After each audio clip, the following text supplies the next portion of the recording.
Ang balot ay isa sa mga paboritong pagkain natin mga Pilipino, lalo na kapag medyo may kalakihan ng sisiw. Isa rin ito sa pampatanggal pagod natin kapag galing sa trabaho at pampatibay ng tuhod kung ang mga matatanda ang tatanungin. Ngunit papaano kung ang paborito mong balot ay ang laman ng sisiw ay hindi basta sisiw lang, kundi sisiw ng anak ng kadiliman o aswang? Kakain ka pa ba? Pinagpalang araw ka, Banong. Ako ay tubong Negros, ngunit hindi ko nababanggitin ang eksaktong lugar o pinangyarihan para na rin sa proteksyon sa pribadong pamumuhay ng mga nananahan sa lugar na ito. At ang lahat ng tauhang aking mababanggit ay itatago ko na rin sa mga tunay nilang pagkakakilanlan para mapangalagaan ang kanilang pribadong buhay. Takot akong mahusgahan ka, Banong, kaya madalang kong ibahagi ang karanasang ito. Ngunit ngayon ay handa na akong ibahagi ito ng walang takot. Maaring ito'y katang-isip ko lang o maaaring totoo. Depende na lang sa paniniwala ninyo. Itago nyo na lamang ako, Kabanong, sa pangalang Arvin. Kabanong, mga kabangers at mga kayanggaw. Ito ang aking kwento. Pero bago tayo magsimula, kung maaari sana'y pindutin nyo muna ang subscribe button kung bago pa lang kayo sa channel nating ito. Mag-subscribe na rin po kayo sa iba pa natin mga channel na ang Pamela Clamil at Kabanong version 2.0. Kung wala po sa nabanggit ko ang pangalan ng channel at hindi po ang picture ko ang nakalagay sa profile pic, hindi po natin channel yon. Huwag po nating suportahan. Huwag po tayong mag-subscribe o i-unsubscribe po natin kung nakasubscribe na po tayo. Nagnanakaw po yon ng ating mga videos. Naglalambing po ko sa inyo na ang suportahan lang natin ay yung mga channel na nabanggit. Mag-iwan na rin kayo ng comment at pindutin na rin ang like button. Napakalaking tulong po sa ating channel ang gagawin nyo pong ito. Isang malaking suporta po yun sa ating channel na labis ko pong ipagpapasalamat. At ngayon, sa ating pagpapatuloy. Balot! Balot! Balot kayo dyan, balot! Maririnig naming sigaw ng isang magbabalot nang palabas na kami sa factory na aming pinapasukan ni Ewok. 7:00 na kami natapos, Kabanong, sa mga pinagbababalot naming asukal dahil maaga itong ipapadala sa Bacolod kinabukasan. Nagtatrabaho ako sa isang malaking pagawaan ng asukal. Kilala kasi ang aming lugar sa pinakamalawak na taniman ng sugarcane o tubo na naging dahilan para maging maunlad ang Negros. Tasyo! Hoy, Tasyo! Pabili ng balot! Suki na namin si Tasyo. Masarap kasi ang paninda nitong balot. Lalo na't mainit pa at bagong-bago talaga. Napapakamot pa ng batok ang binata nang sabihin ni Ewok na kabata-bata pa niya'y nabibingin na ito. Ang tagal kasi siyang narinig ni Tasyo. Gawa ng abala siya kakasigaw ng tinitinda niyang balot. Napakamot na lang ang binata ng kanyang batok na walang kati. Pabili nga ako ng 10, Tasyo. 10? Mukhang matinding laban ang sasagupain mo, ha? Hindi kaya tumaas ang dugo mo niyan?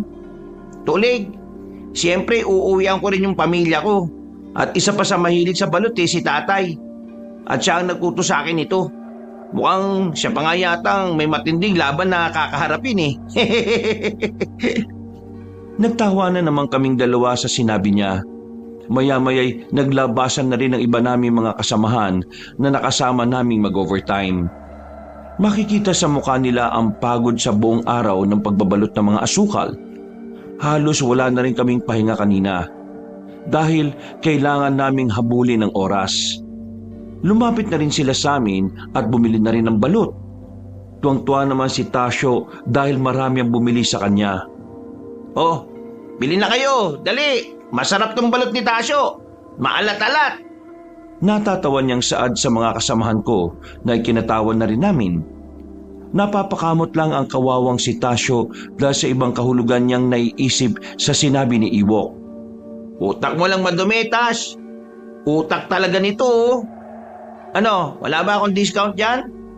Uy, halika na nga. Dudugasan mo pa yung tao eh. Nagbabanat na nga ng buto yan sa pagtitinda ng balot. Sinusubukan ko lang naman kung talagang magbibigay ng discount eh. You already know that balut is my favorite, right?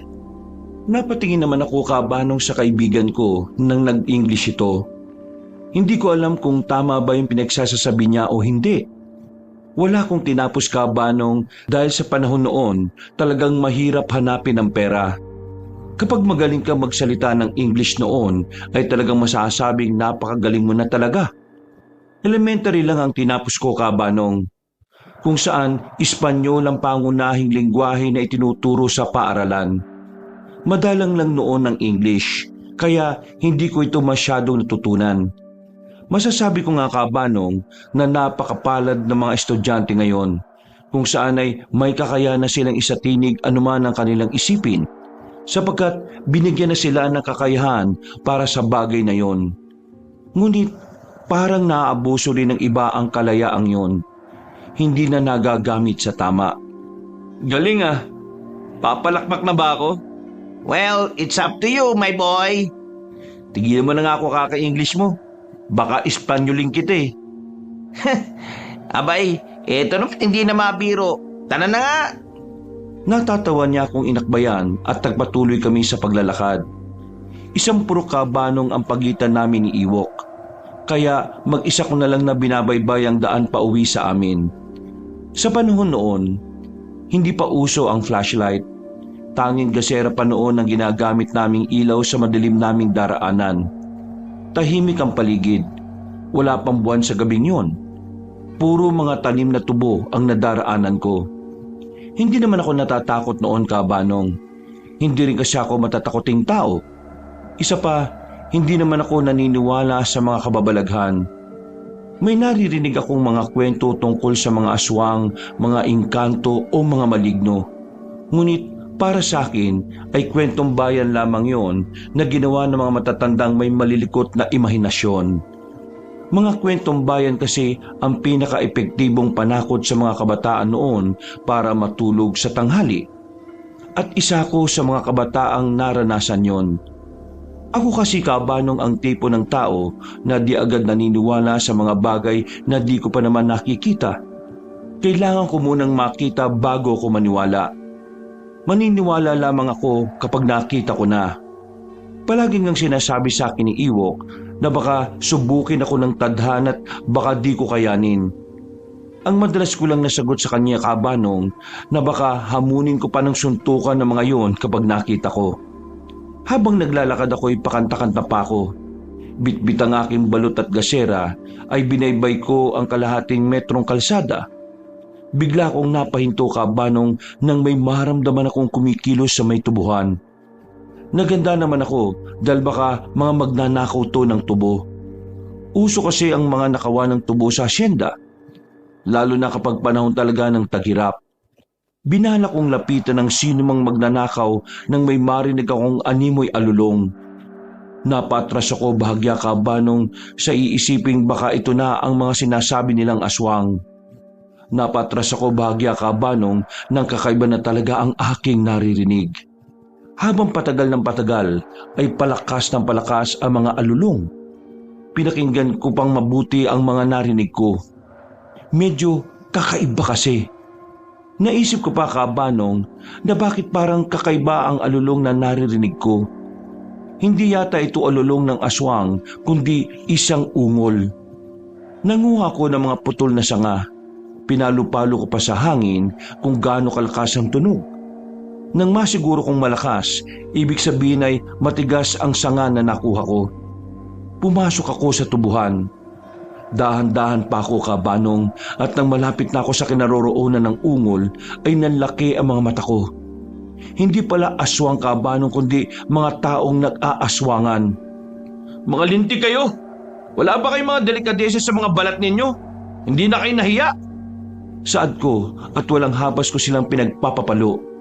Nagsisisigaw ang lalaki kabanong dahil sa hapdi ng kanyang puwet. Buong lakas ko siyang hinataw. Kaya ramdam niya ang hapdi at kirot sa tuwing dumadapo sa kanyang balatang sanga. Ngunit kabanong, Yung hapdi ng puwet niya sa pagkakapalo ko ay baliwala sa hapdi, kirot at sakit ng puso ko nang makita ko kung sino ang babaeng kanyang kaniig. Nabitiwan ko ang sanga habang awang ang aking bibig na nakatingin sa babaeng nakahubad sa aking harapan. Sa tagal ng pagkakatitig ko sa kanya, Kabanong, ay di ko na namamalayang tumutulo na pala ang aking luha. Balak niya akong lapitan at sinabing siya ay magpapaliwanag, ngunit umatras ako. Sa isip ko'y anong paliwanag pa ang kanyang sasabihin kung kitang-kita ko naman ang kanyang kataksilan. Opo, Kabanong, ang babaeng nasa aking harapan ay walang iba kundi ang aking asawa na papangalanan ko na lamang na si Thelma. Hindi ko lubos akalain na magagawa niya sa akin ang kataksilang aking nasaksihan. Gayong ako ay tapat na asawa sa kanya. Para sa akin ay siya lamang ang natatanging babae sa mundong ito, kaya ko siya pinakasalan. Ngunit, Kabanong, ang hindi ko maunawaan ay bakit niya ginawa sa akin ang bagay na yon. Gayong ibinigay ko ang lahat sa kanya na halos wala na akong itira sa aking sarili. Kuya, anong nangyari? Tanong sa akin ni Ann na aking bunsong kapatid. Binalibag ko kasi ang pinto pagkapasok ko at walang habas kong binato ang balot na dala ko. Nagwala ko, Kabanong. Sa bahay ko na inilabas ang galit na kanina ko pa sa daan kinikimkim. Nabutas pa ang dingding naming amakan nang buong lakas ko itong suntukin. Hindi ko na alintana ang hapdi sa kamay ko nang tumama ito sa nakauslimpa ko. Dahil mas nararamdaman ko pa ang sakit at kirot sa aking puso. Mga hayop kayo! Mga hayop kayo! Hayop! Kuya, ano nangyayari? Teka, Nay! Dali-dali naman pumasok sa bahay ang aking mga magulang na noon ay nasa likod bahay namin. Agad namang lumapit sa akin ang aking ina at tinanong kung ano ang aking problema. Panay naman ang hagod niya sa aking likod sapagkat humahagulgol na ako, Kabanong. Arvin, anak, ano ba nangyari? Bakit ka sumisigaw? Mga hayop sila, tay. Mga baboy. Sino ba ang tinutukoy mo, anak? Napatingin kami sa pinto nang pumasok ang asawa kong si Thelma na umiiyak. Nagtataka naman si inay kung bakit umiiyak ang asawa ko.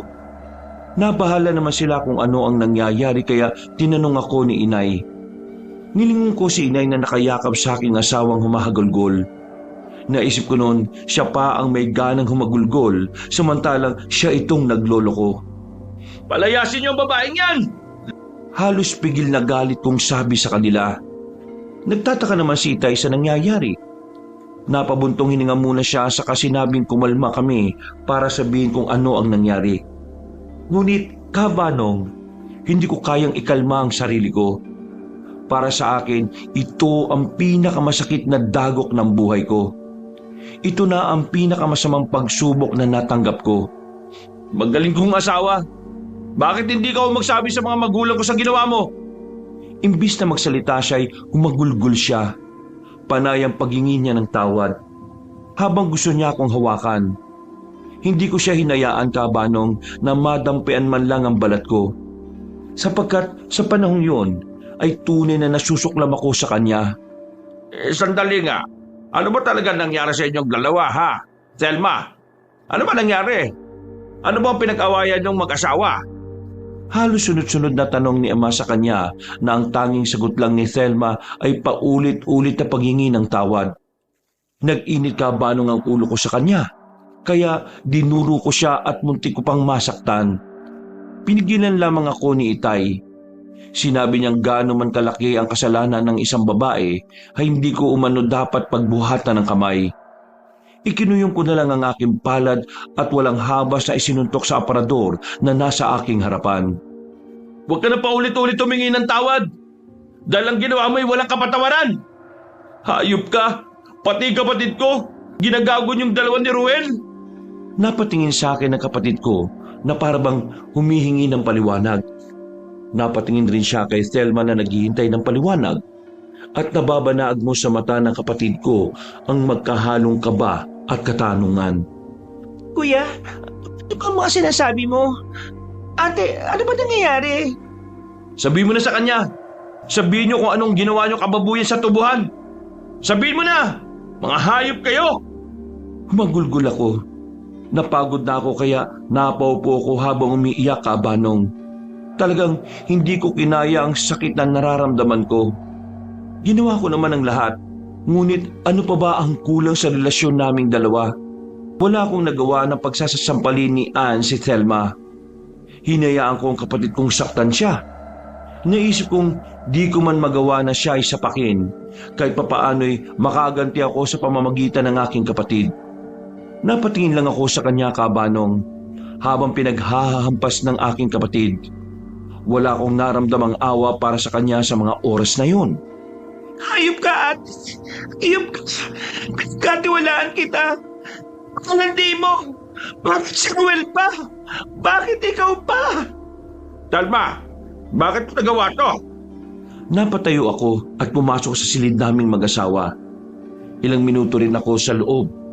Paglabas ko'y tinapon ko ang mga damit niya at sinigawang lumayas na siya. Pagkapang siyang lumapit sa paa ko habang nagmamakaawa. Wala na umano siyang mapupuntahan dahil nasa Mindanao na ang kanyang pamilya. Napangiwi siya nang hilahin siya ni Ann sa buhok. Galit na galit ang kapatid ko na inawat naman ang aking mga magulang. Totoo pala, Kabanong, na kapag nasakta ng isang tao, mas nagiging malakas at matapang. Ba't inisip mo muna yan bago mo ginawa ang kalandian mo? Kunin mo na ang mga damit mo't lumayas ka na! Nagmamakaawa siya sa aking magulang na kung maaari ay bukas na siya umalis. Madilim na umano sa labas at natatakot siya. Natawa pa ako bahagya, Kabanong, sa iniisip kong hindi nga siya natakot na gawin ng kataksilan niya. Ang maglakad sa dilim ay natatakot siya. Napakabait ng aking ina. Sinabi niyang kahit ngayon gabi ay maaawa kami kay Thelma. Kargo raw ng aming konsyensya kung sakaling may mangyaring masama sa kanya sa labas. Sige, Nay, pagbibigyan kita. Pasalamat ka, Thelma. Mabait ang ina ko. Sige, pero hindi ka dito matutulog sa kwarto ko. Kung gusto mo, doon ka sa labas. Pumasok ako sa silid ko at ikinandado ko na ang pinto. Inihiga ko ang sarili ko at tahimik na umiiyak, Kabanong. Marami ang katanungan sa aking isip kung bakit nagawa ng aking asawa ang magtaksil. Mahal na mahal ko siya. Binigay ko ang lahat sa kanya. Ginawa ko, Kabanong, ang makakaya ko, maging masaya lang siya. Ngunit tila ba pinaglalaroan ako ng tadhana. Ginulo niya ang balanse ng buhay ko. Sa kakaisip ko, hindi ko na namalaya na umiiyak na pala ako. Natagpuan ko ang sarili ko na nakasubsob sa unan ko at humahagulgol. Paggising ko kinabukasan ay wala na si Thelma. Hindi ako nagtanong. Hindi ko siya hinanap. Si inay lang ang nagsabi na umalis na ang asawa ko. Hindi ako umimik, Kabanong. Tahimik lang akong nagtitimpla ng kape ko. Tanging tunog ng kutsarang tumatama sa baso ko at ang atungal ni inay ang aking naririnig. Hindi lang ako umiimik, Kabanong. Hinayaan ko na lang siyang magsalita na magsalita. Nagmamadali na lang akong ubusin ang kape ko at nagdesisyong ubusin ko na lang ang oras ko mamaya sa trabaho. Naggayak na ako para pumasok sa trabaho. Nagpaalam na ako sa aking mga magulang at ibinilang pa si Ann sa kanila na huwag hayaang mag-isa dahil baka kung anong maisipang gawin ito sa kanyang sarili. Hindi pa naman madali ang pinagdaraanan niya dahil mahal na mahal ni Ann ang kanyang taksil na kasintahan. Kung makikita ko man si Ruel, baka doon ko na ibuhos ang galit ko kay Thelma. Talagang hindi ko siya tatantanan hanggat hindi ko mawawasak ang kanyang mukha. Pagdating ko sa paggawaan ng asukal ay natatanong ko na si Ewok. Nagulat na lang siya nang bigla kong hawakan ang kanyang balikat. Natawa naman ako sa kanyang naging reaksyon. Marahan naman niya akong sinuntok sa balikat na payak ko namang ikinatawa. Napahinto siya na akin namang ikinagulat. Tinitigan niya ako. Habang ako naman ay napapatras sa ginawa niya. Bakit? Umiyak ka ba? Namamaga kasi mga mata mo eh, oh. Huwag mo sabihing iniyakan mo yung balot kagabi. Loko, walang ganun, no? Tinititigan ako ni Ewok na para bang sinusuri niya ang aking mukha. Ako naman ay naiilang na napatingin sa kanya. Matagal na kami magkasama ni Ewok, kaya alam niya kung kailan ako nagsisinungaling o nagsasabi ng totoo. Wala akong may tatago sa kanya. Nagtataka sa akin si Ewok dahil buong araw kong ginawang abala ang aking sarili. Hindi ko na namamalayan ng oras. Pati gutom hindi ko na maramdaman, Kabanong. Ang tanging nararamdaman ko lang ay ang sakit na dulot ni Thelma. Ikaw ba, Arvin, may problema? Ha? Wala naman. Bakit mo naman nasabi? Wala. Napapansin ko lang Kanina ko pa kasi tinitingnan ka na walang imik Ganito, ang mabuti pa, mag-break time na muna tayo at pag-usapan natin yung problema mo. Wala na akong nagawa, Kabanong. Alam kong hindi ako tatantanan ni Ewok kapag hindi niya nalaman ang dahilan ng aking pananahimik. Tinapos ko muna ang aking ginagawa para magpahinga. Para kaunti na lamang ang aking gagawin mamaya pagbalik. Agad akong nilapitan ni Ewok para ayaing mag-break time. Kinuha ko muna ang aking baon at sabay na kaming lumabas. Ha? Si Ruel Ay, Diyos ko naman tong si Thelma Ano ba nakain niya at ginawa niya yun? Ito namang si Ruel, napaka-ogag. Galit niyang atungal sa akin. Alam kasi ni Ewok kung gaano ko kamahal si Thelma. Alam din niya kung gaano kamahal ni Ann si Ruel. Nasaktan siya para sa kinakapatid. Napakabata pa nito para sapitin ng ganoong kasakit na pagkabigo. Ninang at ninong kasi ni Ann ang mga magulang ni Ewok. At ito rin ang naging dahilan ba't naging malapit kami sa isa't isa. Nasaan na ngayon si Thelma? Ngayon, lumayas na. Pagising ko kanina wala na siya. Kagabi ko pa nga pinapalayas Naawa lang si nanay kaya pinigilan ako na palayasin siya. Aba, kapal naman ang mukha niya pre. Sakaling di siya lumayas, di ba? Naawa ako sa kapatid ko, Tol. Ang bata pa niya para damhin ang sakit na nararamdaman ko. Kaya pala todo asikaso si Thelma kapag bumibisita sa kanya yung hayop na Ruel na yun Wag lang talaga siyang papakita sa akin, Tol. Papatayin ko talaga siya. Hindi ko, Tol. Yan ang wag na wag mong gagawin Kung sakaling mapatay mo siya, may magbabago ba? Basagin mo lang yung mukha pero wag mong patayin. Kung makukulong ka, paano na pamilya mo? Napabuntong hininga ako sa sinabi ni Ewok, Kabanong. Napaisip akong tama rin siya. Bakit ko nga ba sasayangin ang buhay ko sa kulungan para sa mga taong taksil? Hayaan ko na lang ang Diyos sa kanila. Bahala na siyang magparusa sa kanila. Sa totoo lang, Kabanong, hindi talaga madali ang masaktan. Hindi madali ang mabigo. Hindi rin madali ang matalo ka sa laban na puno ng pandaraya. Hindi ko alam kung kailan maghihilom ang sugat na inukit ni Ruel at ni Thelma sa aking puso. Sa puso namin ni Ann. Ngunit alam ko na may hangganan din ang lahat. Makakabangon din ako. Makakabangon din kami ng kapatid ko. Alam mo, Tol, masakit talaga yung pinagdaraanan nyo. Pero problema lang yan. Daanan nyo lang. Alam ko mahirap, Tol pero kayanin nyo. Natawa naman ako sa sinabi ng kaibigan ko. Alam ko, pinapagaan niya lang ang loob ko't nagpapasalamat ako sa bagay na yon. Nagpapasalamat ako dahil may kaibigan akong handang dumamay at makinig sa akin. Huwag ka na malungkot, Tol. Mamaya, abangan na lang natin si Tasyo at bumili tayo ng balot sa puti. Pambihira. Napaka-addict mo na talaga sa balot no? Tara na nga, baka mahuli tayo. Nagpasya kaming dalawa na bumalik na sa trabaho. At tulad kanina, Kabanong, ay binuhos ko ang aking oras sa pagiging abala.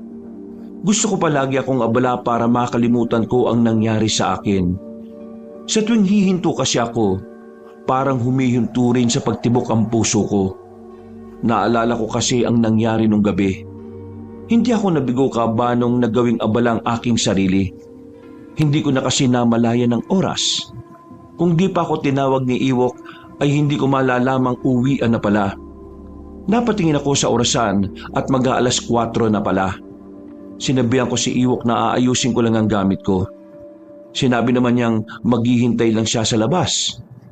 Napatango lang ako at nagtungo na sa aking locker para ayusin ang gamit ko. Marahan ko pang binuksan ang pinto nito nang biglang may mahulog na bagay mula roon. Napakunot naman ang aking noo habang pinupulot ito. Nang tingnan ko ay biglang nalungkot ang aking puso. Larawan pala namin to ni Thelma nung panahon na magkaibigan pa lang kami at nanliligaw pa lang ako sa kanya. Kuha ang larawang yon sa paborito naming tambayan. Walang iba kundi ang ilog sa barangay namin. Naka-uniforme pa kami pareho. Ang saya namin sa larawan. Napakaganda ng aming ngiti. Tawang-tawa rin kasi kami sa mga panahong yon kay Iwok. Siya kasi ang kumuha ng larawan. Ay nako, kaya palang tanggal mo eh. Napapitlag pa ako nang marinig ang boses ni Iwok. Nabitiwan ko pa ang larawan na hawak ko na agad naman niyang pinulot at tiningnan. Napabuntong hininga naman siyang ibinalik sa akin ng larawan at tinawakan ako sa balikat. Mapagsasaraduhan ka talaga dahil sa larawan na yan. Buti bumalik ako. Pinadlock na ni Ador yung pinto eh. Ha? Kakapasok ko pa lang ah. Ilusyon mo lang yun. Anong kapapasok? Mahigit 30 minutos na ako naghihintay sa'yo doon sa labas eh. Akala ko nga natulog ko na rito eh. Bumili na ako ng balot. Muntik pa ako maubusan. Napapailing niyang saad. Sabay buntong hininga. Sabay pa kaming napalingon sa likod namin nang tanungin kami ni Ador kung may balak pa ba kaming umuwi. Napapatango na lang si Iwok at inaya na akong lumabas. Panay ang usapan namin ni Iwok habang naglalakad. Mainam na lang at napakaliwanag ng buwan noon. Alam mo Kabanong, ibang klase ang liwanag ng buwan noon kumpara sa buwan ngayon. Ang buwan noon, napakaliwanag. Kakaiba ang binibigay nitong katiwasayan sa tao. Ang liwanag nito ay kasing liwanag din halos ng araw. Habang naglalakad kami ay seryoso ang aming pinag-uusapan. Hindi na namin sinindihan ang aming gasera sapagkat maliwanag naman ang buwan. Panay pa ang pagbibigay niya ng payo sa akin na akin naman pinakikinggan ng gusto.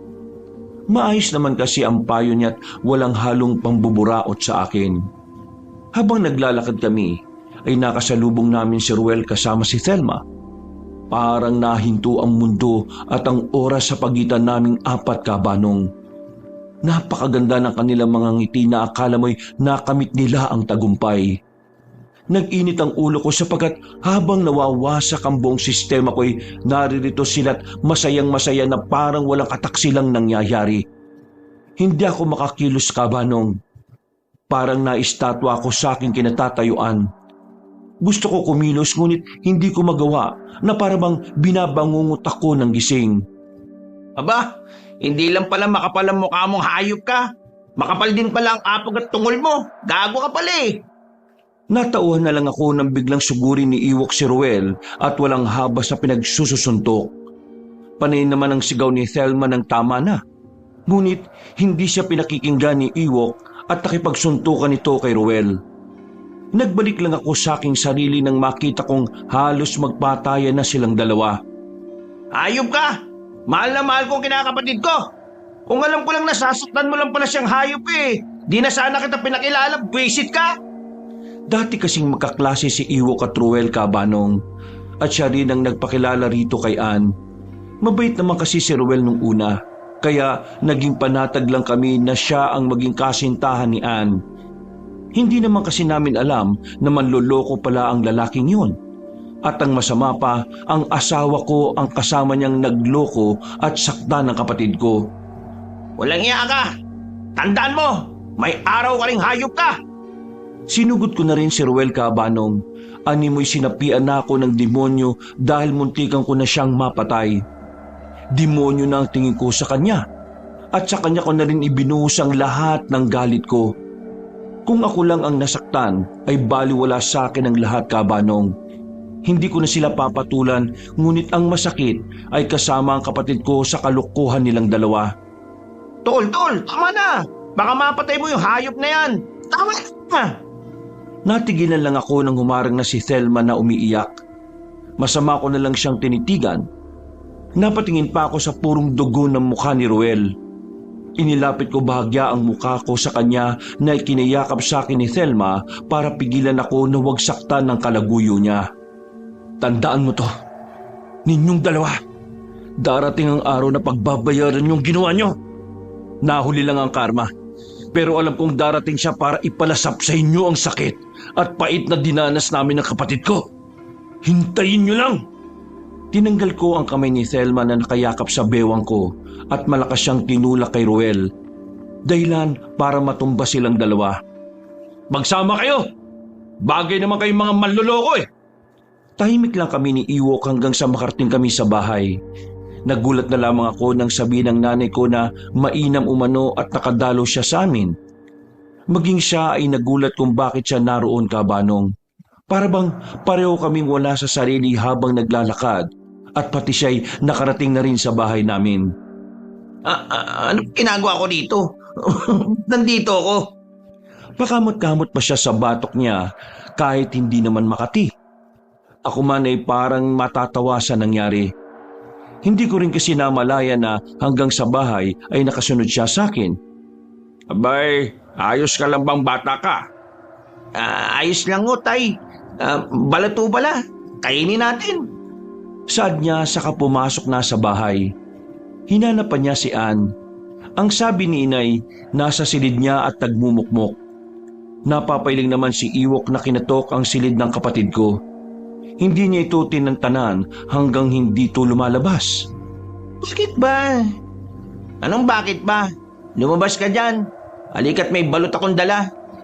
Wala akong gana. Ay nako, ako'y tigil-tigilan mo nga. Halika, mag-inuman tayo. Walang nagawa ang kapatid ko. Sinabi ni Iwok na uuwi na lang siya at bibili ng tuba para mag-inuman kami. Sa panahon namin, Kabanong, ang tuba ang pinakasikat na inumin noon. Minsan lang kasi makakaroon ito sa lugar namin gawa ng hindi naman nyugan ang bahaging yon sa lugar namin. Inaangkat lang ito mula sa Karatig Bayan. Minsan sa Cebu pa nila ito kinukuha o sa Dumaguete. Nang makabalik si Iwok ay hindi tuba ang dala niya. Wala na raw kasing tuba si Aling Baning. Kaya iba na lang ang binili niya. Niloko ko pa siyang mga inumin pala ng matatanda ang mga gusto niya. Mainam na to para matanggal ang mga hangin sa katawan natin. Pati hangin sa ulo niyo magkapatid. Nagsimula na kaming mag-inuman. Halos hindi na nga namin namalayan ng oras. Nahuli na lang namin ang sarili naming nalasing na. Umiiyak na ang kapatid ko. Naglalabas na siya ng kanyang sama ng loob na maaring ilang araw na niyang kinikimkim. Ang sama nila. Niloko nila ako. Sana mamatay na sila. Oo, wag kang magsalita ng ganyan. Masama yan. Hayaan mo na lang ang karma sa kanila. Tama ang Kuya Emok mo, Ann. Lasing ka na ba? Sino ba si Emok? Nagtawanan na lang kaming tatlo hanggang sa nagpasya na kaming matulog. Sa bahay na rin natulog si Iwok sapagkat inabot na kami ng madaling araw. Mainam na lang talaga at Sabado kinabukasan, Kabanong. Wala kasi kaming pasok kapag Sabado at Linggo. Kinabukasan, tinanghali kami ng gising na tatlo. Inaya na kami ni Ann na magkapit magluluto na si nanay ng tinulang manok para pang-alis sa kalasingan.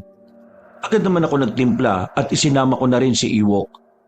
Naupo kami sa balkonahe kung saan natatanaw namin ang malawak na taniman ng mga tubo. Nakababa na ang hamog sa kalangitan at ang malamyang sikat ng araw ang namamayani sa mundo. Hindi pa ganoon kainit sa panahon namin, Kabanong. Hindi katulad ngayon na alas 7 pa lang ay masakit na ang tama ng araw. Tol, alam mo kagabi, parang kakaiba yung mukha ni Tasyo eh. Habang bumibili ako, panay ang pasalamat niya eh. Ha? Salamat daw saan? Sa palagi mong pagbili ng balot sa kanya? Hindi ko nga alam, tol eh. Ang weird lang na palagi siya nagpapasalamat. Sabi pa nga niya na masaya siyang palagi tayong bumibili at palagi raw tayong mag-iingat. Ano yun? Parang namamaalam? Yun na nga eh. Maging iba nating katrabaho, nagtataka sa inaasal niya eh. Nasa ganun kaming tagpo nang may kapitbahay kaming nagmamadali. Nagtataka naman kami't akala mo'y hinahabol siya ng 10 maligno. Nagtaka naman si tatay na noon ay palabas sa bahay para tingnan ang mga alaga niyang manok. Agad namang siyang tinawag ng kapitbahay naming yon na napainturi naman at hinarap si ama. At parang nagmamadali ka, Abner. Ano ba nangyari? Napahinto naman kami sa paghigop ng kape ni Iwok. Nang marinig namin ang sinabi ni Mang Abner, nagkatinginan pa kaming bahagya ni Iwok at pareho kaming kinabahan. Si Tasyo, na anak ni Milig at Ason. Bakit? Ano pa nangyari? Naibuga pa naming dalawa ang aming inumin na kape, Kabanong, nang marinig ang sinabi ni Mang Abner. Napatayo pa si Iwok at halos sabay kaming dalawang nagtanong kay Mang Abner kung totoong patay na nga ba si Tasyo. Pinatutuhanan naman ni Mang Abner ang sinabi niya. Aniyay nakita na lamang si Tasyo na wala ng buhay. Ang mas ikinagulat namin, Kabanong, ay ang sinabi niyang halos wala ng lamang loob si Tasyo. Diyos ko, bakit ganun na nangyari kay Tasyo? Anong klaseng hayop ang nanalakay sa kanya? Bakit hindi na lang ang mga manlulokong namatay, no? Sabay naman kaming napatingin kay Ann na seryosong nagsalita. Gising na kasi siya nang mapag-usapan naming muli ang nangyari kay Tasyo. Pero tol, makibalita kaya tayo mamaya. Pumunta tayo sa bahay ni Tasyo. Mabuti pa nga nang malaman natin ang dahilan. Sino naman kaya ang gumawa nun sa kanya, no? Naghahanap buhay na maayos yung tao Ginawang pa na masama. Pero ngayon lang din naman nangyari sa bayan natin yan, tol Hindi kaya mga taong labas ang pumatay kay Tasyo? Para ano? Para kunin yung mga balot at pera niya? Magkano lang yung kita ng tao? Malay mo naman, di ba? Malaki rin naman ang kitaan ni Tasyo sa pagbebenta ng balot. Sana, yung mga manluloko naman ng mga tampangan ng mga taong labas. Sabay na naman kaming napatingin ni Iwo kay Ann na seryosong seryoso. Ni hindi ito kumukurap habang humihigop ng kape. Ay nako, Ann. Kalimutan mo na yung uhugin na yon. Isipin mo na lang kung gaano siya kapangit bumahing at gaano kabaho yung kilikili niya kapag napapawisan. Kupo! Ewan ko nga ba anong nagustuhan mo dun sa lalaking yun Nagulat na lang ako na kayo na. Kuya Iwok, kapag nagmahal ka, hindi naman ang amoy niya ang mamahalin mo. Ay nako, magtigil ka nga. Kahit amoy sibuyas na tatabi ka pa? Di sana sibuyas na lang ang itinabi mo sa pagtulog. Sa amoy nun, kapag pinagpawisan kulang na lang bawang, paminta, at saka suka. May pampaksiw ka na Bakit mo pinakilala sa akin? Ay sus, Inday! Hindi ko pinakilala sa iyo para maging nobyo mo. Pinakilala ko ang tao kasi kasama ko siya nung araw. Alam nga naman kasama ko siya tapos di ko ipakikilala. Itong babaeng to Tumigil ka na nga. Maghanap ka na lang ng iba, no? Yung amoy kubeta na lang. Baka tapat pa sa'yo. Gusto kong matawa, Kabanong, sa atungal ni Iwok. Para na rin kasing kapatid ang turing ni Iwok sa kapatid ko. Lalo na't wala rin siyang kapatid na babae. Bata pa lang si Ann, madalas nila itong hiramin. Bibilan ng damit o di naman kaya'y mga pamusod. Gwapo lang yan si Ruel pero maantot pa yan sa kambing. Kung hindi nga namatay si Tasyo mainam na yun na lang Malinis pa sa katawan, masipag. Kahit gabi nakapumada. Akala mo, dinilahan ng baka yung buhok niya sa sobrang kinang Uy, tama na nga yan. Bilisan mo na't aalis na tayo. Tumuyo na si Iwok at nilagay sa kusina ang aming tasa. Pagbalik niya'y napatingin pa siya kay Ann na tahimik lang na nakaupo. Nagulat pa ang kapatid ko nang itinuro siya nito. Ay, sa halip na magmukmok ka riyan, mas mainam kung tulungan mo na lang si nanay. Hindi yung kamamatayan mo yung Roel na yun. Mag-ayos ka't magpaganda para naman may pagsisihan siya. Tunay ngang kalunos-lunos ang sinapit ni Tasyo, Kabanong. Halos masuka ko dahil warak-warak ang kanyang tiyan na parabang tinanggal lahat ng kanyang laman loob. Pati ang kanyang matay hindi pinalampas ng salarin. Wala na rin ang kanyang dila na parabang pwersahang hinila na parabang pwersahang hinila. Habang nakatingin ako sa kanya'y naglalaro sa aking isipan ang kanyang sinapit na kung paano niya inilaban ang kanyang buhay sa mga masasamang loob. Tao ba may gawa nito? Tingnan mo nga tol, si Tasyo. Kala mo baboy na kinatay Oo nga tol, kawawa naman. Sa wari ko aswang ang may gawa nito. Napatingin ako bigla sa kanya habang siya'y seryoso lang habang nakatingin sa patay na katawan ni Tasyo. Napatingin na rin ako sa gawing kanyang tinitingnan at talagang hindi ko masikmura na tumitig ng matagal, Kabanong. Tumakbo ko sa di kalayuan at dun nagsususuka. Nakahawak pa ako sa katawan ng puno dahil pakiramdam ko'y nanlalambot ang mga tuhod ko. Uy, ayos ka lang ba? Namumutla ka na. Ang lakas ng sikmura mo. Hindi ka ba nasusuka? Naku, hindi ako madaling masuka sa ganyan, no? Baka kung kinain sa harap ko, baka doon pa ako tablan. Lalo naman akong nasuka sa sinabi ni Iwo, Kabanong. Halos ilabas ko na ang lahat na kinain ko nung umagang yun. Pinagsisihan ko patuloy na kami nagpunta para tingnan si Tasyo. Hindi ko naman kasi lubos maisip na ganun talaga kalunos-lunos ang kanyang sinapit. Napapaisip ako kung sino namang masamang loob ang gumawa sa kanya ng karumal-dumal na krimen. Naging usap-usapan ang nangyari kay Tasyo sa buong barangay namin. Maging hanggang sa aming pinagtatrabahuan ay naging usap-usapan ang kanyang pagkamatay. Kilala si Tasyo na isang mabuting bata. Nagsisikap maghanap buhay ng kahit ano para lang sa kanyang pamilya. Ngunit binawi ng masasamang loob ang kanyang buhay. Para lang din sa kanilang mga personal na interes. Nakakalungkot naman. Wala na tayong mapagbibilan ng balot. Wala na si Tasyo. Sobrang lungkot mo ah. Mas malungkot ka pa sa akin o dun sa magulang niya. Tol, mas nakaka-broken hearted ang balot kaysa sa love life mo. Of course, favorite ko yung balot. Ay nako, tigilan mo nga ako sa kaka-English mo. Kinikilabutan ako. Nagtawanan na lang kaming dalawa, Kabanong. Mahilig kasing mag-i-English si Ewok na sa panahon naming yon ay di ko alam kung tama ba ang kanyang mga pinagsasasabi. Hindi kasi ako magaling mag-English noon, ngunit mas biyasa ako sa Espanyol. Naabutan ko kasi sa kapanahunan namin na yun ang itinuturo sa paaralan. Malong! Balot kayo riyan! Mura lang po! Sabay kaming napatingin ni Ewok sa nagtitinda ng balot. Bago na mga matandang yun sa aming lugar, Kabanong, sapagkat noon lang din namin siya nakita. Uy, balot! Halika, bili tayo! Uy, ano ka ba? Di mo naman kilala yun Kailangan ba, tol? Kilala mo yung tendera bago bumili ka ng balot? Himalay mo naman, di ba? Mamaya baka... Ay, nako, tol. Kung ano-anong naiisip mo. Halika na, bumili na tayo. Wala akong nagawa, Kabanong, kundi ang sumunod sa kaibigan ko. Napapangiti pa ang matanda pagkalapit namin. Ngunit para sa akin, para bang may kahulugan ang mga ngiting yon. Naisip ko na lang din na baka masyado lang akong mapanghusga. Kaya kung ano-ano na ang naisip ko. Mga iha, bili na kayo ng balot. Mainit pa ito. Sakto sa malamig na panahon. Ay, magandang gabi yun, Nay. Bago ba kayo rito? Mukhang ngayon ko lang kayo nakita. Ay, hindi naman, iho. Diyan lang ako sa kabilang bayan.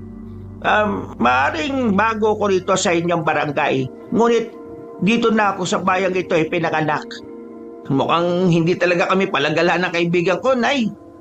Natawa na lang si Ewok habang sinasabi yon sa matanda. Habang ako'y walang imik na nakikinig sa kanila. Lihim lang akong napapasulyap sa matanda. Lihim kong pinagmamasdan ng kanyang kabuuan. May kulay kayumanggi siyang balat, Kabanong. Ngunit hindi ito naging hadlang para makita ang mga peka sa balat niya na parabang dinaanan ng maraming panahon. Mahaba ang halos puti na niyang buhok na kahit na may nakatalukbong na balapal ay mababanaag mo pa rin. Marami ng guhit ang noo niya at halos namumungay na ang mga mata. Napapitlag ako, Kabanong, nang mapatingin siya sa akin. Hindi galit, ngunit napakatalim. Bagya pa nga akong napatras sa gulat. Na siya namang ikinalingon ni Ewok sa akin sapagat di ko na malaya na napahawak pala ako sa laylayan ng damit niya. Ano, ayos ka lang? Ha? Oo. Nawalan lang ako ng balanse. Kaya kailangan mo nga ng balot ng sa ganun lumakas ang tuhod mo.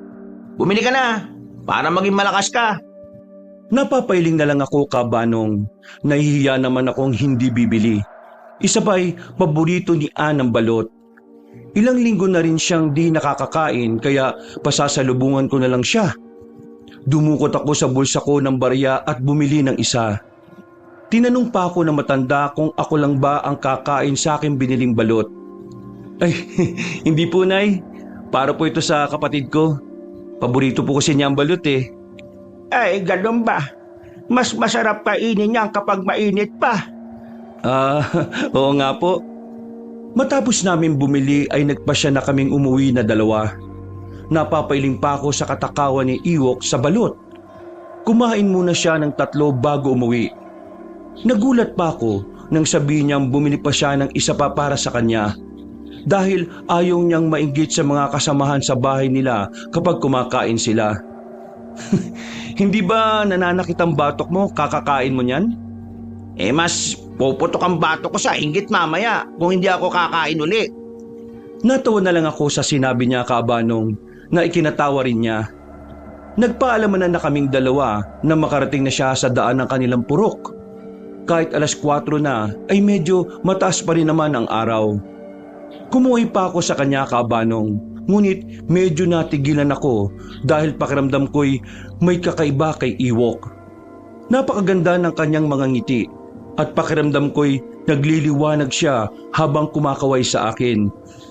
Napailing ko pa ang aking ulo saka pumikit saglit at muling dumilat. Nang mapatingin ako sa kanya, ay ang mukha na niyang nagtataka ang nakatingin sa akin. Uy, ikaw ba ayos lang? Natutulala ka na naman. Sigaw niya sa akin sa di kalayuan.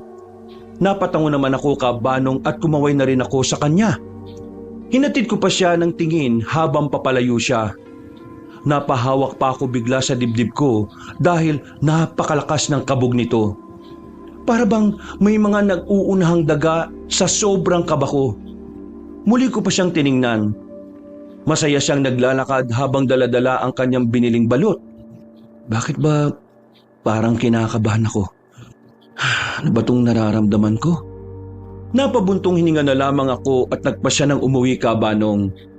Hindi ko alam kung ano ang aking nararamdaman o kung bakit ko ito nararamdaman. Hindi ako sigurado. Pagdating ko sa bahay, ang nakangiting si Ann ang aking nakasalubong. Binati pa niya ako ng may matamis na ngiti sa kanyang labi. Magandang hapon, kuya. Kumusta ang araw mo? Ha? Anong nakain mo? Mukhang masaya ka. Uy, balot. Akin ba yan, kuya? Hindi Pero sige, dahil kawawa ka naman sa'yo na lang. Napalitan ng matamis na ngiti ang nakasimangot niyang mukha. Agad niyang kinuha ang balot nang iabot ko sa kanya. Natatawa pa nga ako, kabanong, na sinabi sa kanyang mana talaga siya sa Kuya Ewok niya. Matakaw sa balot. Napailing pa ako nang sabihin niyang baka nagsiselos lang ako sa Kuya Ewok niya. Hindi bali, kuya. Yung kagandahan ko naman nagmana naman sa'yo. Sabay tawa niyang wika sa akin. Napapailing ako na papasok na sana sa aking silid nang bigla na lamang akong napatingin sa kanya. Ewan ko ba, kabanong, hindi ko maintindihan ang sarili ko nung mga panahon na yon. Biglang-bigla na lang akong kinakabahan ng wala ng dahilan. Muli kong pinagmasdan ng aking kapatid na di ko naman ginagawa. Nakangiti siya habang kinakain ang pasalubong kong balot. Napahawak ako sa dibdib ko dahil pakiwari ko'y tinatambol ito ng 1,000 tambol. Kuya, ayos ka lang ba? Ha? Oo O sige, kainin mo na yan. Kinabukasan, hindi pumasok si Ewok sa trabaho na aking ipinagtataka. Hindi kasi nito ugali ang magliban sa trabaho, lalo na kung wala namang malalim na dahilan o mahalagang pupuntahan. Tinanong ko pa ang isang kasamahan namin na kapitbahay ni Ewok kung bakit hindi siya pumasok. Ang sabi niya ay hindi rin daw niya napansin si Ewok kanina. Sarado pa kasi ang bahay nila nang dumaan siya. Bakit kaya hindi pumasok yung mokong na yon? Maayos naman siya kahapon Nasa ganun akong pag-iisip nang napadaan ng mga kasamaan ko sa trabaho habang pinag-uusapan nila ang matandang nagtitinda ng balot. Anilay, masarap daw ang balot nito at manamis-namis ang sabaw. Napag-usapan pa nilang dadaan sila mamaya sa tindahan ng balot ng matanda. Nasa ganun rin silang pag-uusap nang biglang sabihin ng isang kasamahan namin na napapabalitang marami daw mga kabataan ang nawawala sa Karatig Bayan. Ito ang unang pangyayari na may mga kabataang nawawala. At ang mas ikinagulat ko pa ay ang mga kabataan daw sa kanilang bayan ay parang mga sinapian ng maligno dahil nagwawala raw ang mga ito. Nagpasya ako na dalawin si Ewok pagka-uwi ko. Gusto kong malaman ang kanyang kalagayan. Hindi ako makakampante hanggat hindi ko malalaman kung ano ang nangyari sa kanya. Balot! Bili na kayo mga iha, mga iha. Masarap ang balot ko. Napatingin ako sa gawin ni Aling Orang na dinagsan ng mga mamimili ng balot. Ang iba'y napadaan lang at ang iba naman ay ang mga katrabaho ko. Napatingin ako sa kanya habang naglalakad ako. Muntikan pa akong mabangga sa puno kakatingin sa gawin niya. Tila tumulo naman ang puso ko sa gulat dahil sa paraan ng kakaibang tingin ng matanda sa akin nang mapalingon ito sa gawi ko. Iha, bili ka na ng balot. Masarap ito. Mas nakakakilabot pa nang sabayan niya ng kanyang sinabi nang may kakaibang tingin sa akin. Hindi ko alam kabanong kung ako lang ba o pakiramdam ko lang, ngunit talagang may kakaiba akong nararamdaman sa matanda. Sa susunod na lang po, Aling... Nasaan na pala yung kasama mo? Bakit hindi mo siya kasama? Ho? Lumiban ho siya sa trabaho eh. Baka ho may pinuntahang mahalaga po. Ay, ganon ba? Medyo kinilabutan ako kabanong sa paraan ng pagngiti ng matanda na nakilala naming Aling Orang. Para kasing may kahulugan ng kanyang mga ngiti. O baka ako lang ang nag-iisip na may kahulugan ng ngiti niya. Sige ho, Aling Orang, mauna na ho ako Tumalikod na ako't dali-daling umalis. Habang palayo ako'y nagtatayuan ng aking mga balahibo. Pakiramdam ko kasi kabanong ay nakasunod lang siya sa akin o di naman kaya'y nakatingin.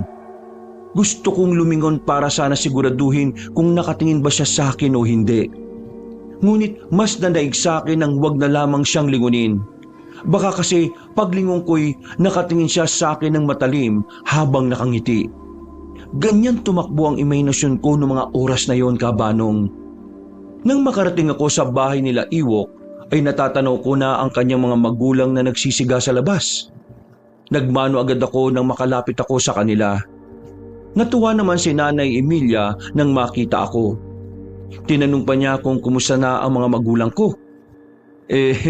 Ayos lang naman ho, Nay. Ayun, abala sila tatay sa mga alaga nilang hayop. Gumuhit naman sa aking muka ang lungkot nang sabihin ni Tatay Joel na kung totoo ba yung narinig nilang wala na kami ni Thelma. At kung totoo ba na ang naging dahilan sa aming paghihiwalay ay ang kasintahan ni Ann. Wala naman sa loob na napatango ako. Narinig ko pa ang sinabi ni Tatay Joel na huwag magpapakita sa kanya si Roel at tatagain talaga niya ito. Nako Tay, hayaan niyo na ho yung lalaking yun. Huwag niyong dungisan ang kamay niyo sa marami niyang dugo. May araw din ho ang dalawang yan, Tay. Hayaan na nating ang karma na ang maningil sa kanila. Napatango naman si Tatay Joel at sinang-ayunan ako. Pagkuway, sinabi niyang puntahan ko na lang si Ewok sa loob ng silid nito. Ayon sa kanila, hindi pa lumalabas si Ewok at nakahiga lang ito buong araw.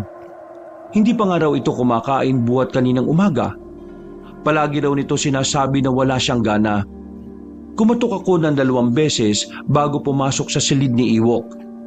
Nakita ko siyang nakahiga at tulog na tulog. Lumapit ako sa kanya at marahan siyang tinapik na agad naman niyang kinagising. Anong nangyari? Bakit ka lumiban? May sakit ka ba? Ikaw pala, Tol. Kagabi pa masakit ang tiyan ko kaya hindi muna ako pumasok. Nakainom ka na ba ng gamot? Alam ba nila nanay na kanina pa masakit ang tiyan mo? Ano ba kinain mo? Wala naman akong ibang kinain maliban sa balot kagabi. Ewan ko ba, Tol? Pakiramdam ko parang laging tuyot ang lalamunan ko. Baka naman hindi ka natunawan. Ikaw naman kasi ang takaw mo Mabuti pa, sabihin na natin kay nanay at tatay mo to.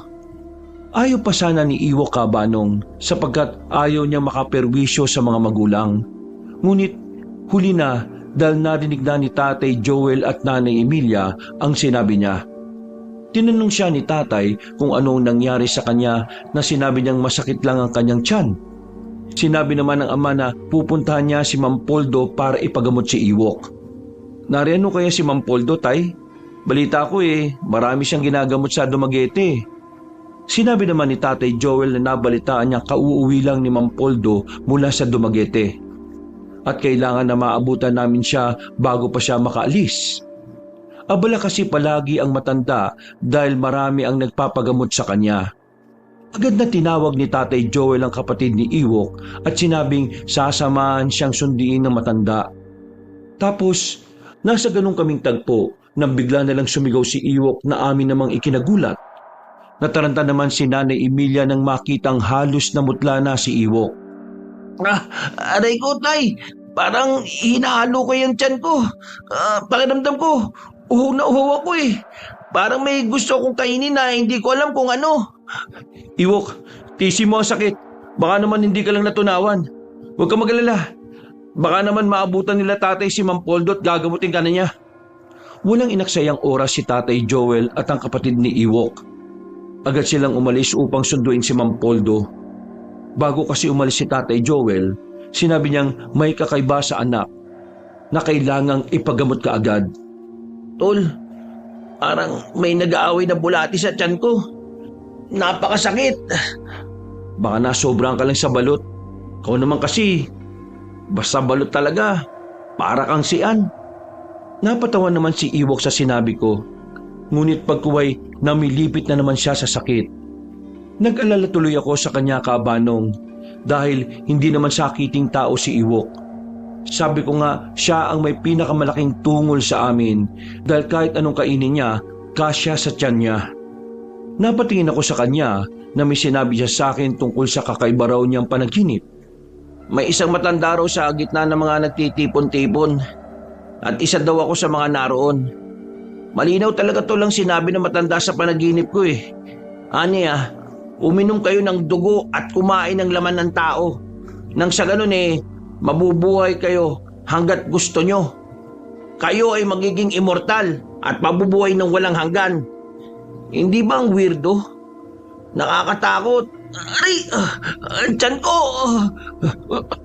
Tama ka, pero panaginip lang yun Dahil din niya sa nararamdaman mong sakit sa tiyan mo. Sinabayan ka pa ng lagnat marahil. Siguro nga. Para kasing totoo Dahil sa panaginip ko, nagsigawan ng mga tao, maging ako. Kabanong, ang panaginip na yun ni Iwok ay totoong nangyari. May mga bagong lahi ng aswang na noon ay hindi pa namin nalalaman na dumarami na sila.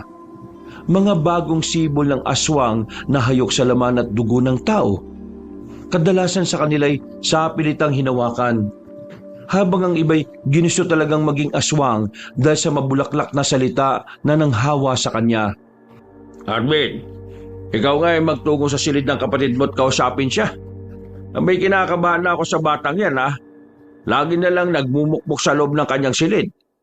Ilang araw na yung hindi lumalabas. Kinabukasan, matapos kong dalawin si Iwok, napatingin naman ako sa silid ni Ann. Ngayon ko lang din napagtanto na hindi ko nga siya nakikitang lumabas. Akala ko'y naka-move on na siya kay Ruel dahil napakaganda na ng kanyang ngiti nung isang araw. Nagtungo ko sa kanyang pintuan at mahinang kumatok. Pagpihit ko sa hawakan ay hindi naman nakakandado ang pinto mula sa loob, kaya marahan ko itong binuksan. Ann, ano bang nangyayari sa'yo? Hindi ka na raw kumakain Bumangon ka na riyan at kumain No quiero comer, hermano. Nangunot ang noo ko sa sinabi niya na hindi siya nagugutom. Alam ko, Kabanong, na magaling si Ann sa Espanyol dahil pinag-aralan namin ito. Ngunit ang ipinagtataka ko'y hindi naman siya nagsasalita ng Espanyol kapag kinakausap ako. Ayaw na ayaw niya magsalita ng ibang lingwahe sapagkat kawalang katapatan daw yon sa ating bansa. Huy, ano ba nangyayari sa'yo? Nasaktan at nabigo ka lang kay Ruel nag-i-Espanyol ka na. Sal hermano. Natatawa na talaga ako, Kabanong. Bago sa akin ang kanyang pag-i-Espanyol. Hindi ako sanay na ganoon siya. Noon kasi, Kabanong, kapag kinakausap ko siya ng Espanyol, ay sasabihin niya sa akin na nagtatayuan umano ang balahibo niya. Hindi naman daw kami mayaman para mag-Espanyol. Pangmayaman lang umano ang salitang yun. Kaya naman nagtataka ako kung bakit siya nagsasalita nung araw na yon ng salitang ayaw niya. Ako nga ay tigil-tigilan mo kaka-Espanyol, An. Naninindig ang balahibo ko. Lumabas ka na at kumain. Ticket fueras! Nagulat ako nang sigawan niya ako at sinabihang lumabas na. Napatras pa ako bahagya at nanatiling nakatingin sa likod niya. Nakaiga siya ngunit nakatalikod siya sa akin. Hindi nagbabago ang kanyang posisyon o kahit kumilos ay di niya ginagawa. Itong unang sigaw sa akin ni Ann, Kabanong. Lumaki siyang magalang at malambing na bata, kaya ganun na lamang ang aking pagtataka. Nang makabawi ako sa aking pagkatulala, ay agad ko siyang nilapitan para sana pabangunin. Ngunit laking gulat ko na sa paglapit ko'y tulog na tulog si Ann. Naghihilik pa ito. Kinilibutan ako dahil kung tulog siya, sino ang kausap ko? Marahang ko siyang tinapik na ikinagulat pa niya. Para bang naalimpungatan pa siya, Kabanong, nang makita ko. Kuya, sakit? Kanina ka pa ba tulog? Bakit? May problema ba? Wala naman. Nagulat lang ako kaka-Espanyol mo Himala. Napatingin siya sa akin na may halong pagtataka sa kanya mukha. Hindi ako nagsasalita, kuya. Dahil napakasakit ng tiyan ko. Nakainom ka na ba ng gamot para sa sakit ng tiyan? Kumain ka na kasi nang sa ganun makainom ka. Dumaan ang araw, Kabanong. Nagising kami na puro patay ang alaga naming manok. Nagtataka ang tatay kong pinulot ang mga sisiw niya na akala mo'y kinigat ng mga daga o ahas. Nilalanggam naman ng iba. Habang ang iba'y halos wala ng laman loob. Lintik na yan! Sinong hayop ang gumawa nito sa mga alaga ko? Halos sabay kaming napalingon nang sumilip si Ann sa bintana. Nang lalalim ang mga mata nito't nangangayayat. Naawa ko sa kapatid ko sa isiping hindi niya nakayanan ang ginawang panluloko sa kanya ni Ruel. Nag-iisa lang siyang kapatid ko at mahal na mahal ko siya, Kabanong. Hindi ko maatim na makita siyang naging miserable ang buhay dahil lang sa manlulokong lalaki na yun. Hindi na siya ang dating Ann na nakilala ko. Wala nang sigla sa kanyang mga mata. Hindi ko na rin nakikita ang mga ngiti sa kanyang labi. Masakit para sa amin na makitang parang gumuhang mundo ng aking bunsong kapatid. Masakit para sa aking mga magulang na makitang tila hindi nakaahon si Ann sa kabiguang ipinagkaloob ni Ruel sa kanya. Ayos ka lang ba, ne? Tango lang ang tanging naging sagot niya sa akin. Pagkuway, isinarado na niya ang bintana. Malungkot kaming nagkatinginan ng aking mga magulang. Mababaka sa kanilang mga muka ang pait at kalungkutang nagaganap kay Ann. Kinabukasan, dinalo ko ang kaibigan kong si Iwok. Kasalukuyan siyang noong ginagamot. Buot kasi nung huli kong dalaw ay ngayon lang ulit ako nakabalik. Dahil maliban sa maraming ginagawa sa paggawaan ng asukal, ay naging abala ko sa pag-aalaga kay Ann. Habang binabaybay ko ang daan patungo sa purok nila Iwok, ay nakasalubong ko si Aling Orang. Mabagal ang lakad nito't nakatalukbong ng kanyang itim na balabal. Magandang araw po, Aling Orang. Saan ang tungo ninyo? Kumusta na ang kaibigan mo? Bakit hindi mo siya kasama? Nangunot ang noo ko sa narinig ko buhat sa kanya. Hindi kasi niya sinagot ang tanong ko. Bagkus, sinagot din niya ako ng isang katanungan.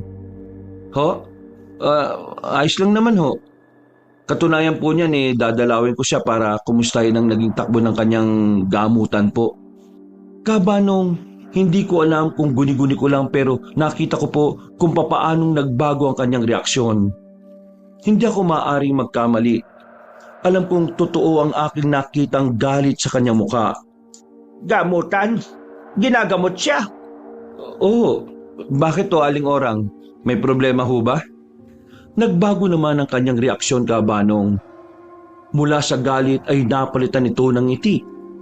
Inayos pa niya ang kanyang suot na balabal at muling napatingin sa akin. Wala naman, iho. Nagulat lamang ako na ginagamot siya. May sakit ba siya? Hindi ko pa ho alam eh. Nakaraan kasi masyado raw pong masakit ang tiyan niya. O sige ho, Aling Orang, mauna na ho ako. Umalis ako ng walang lingon.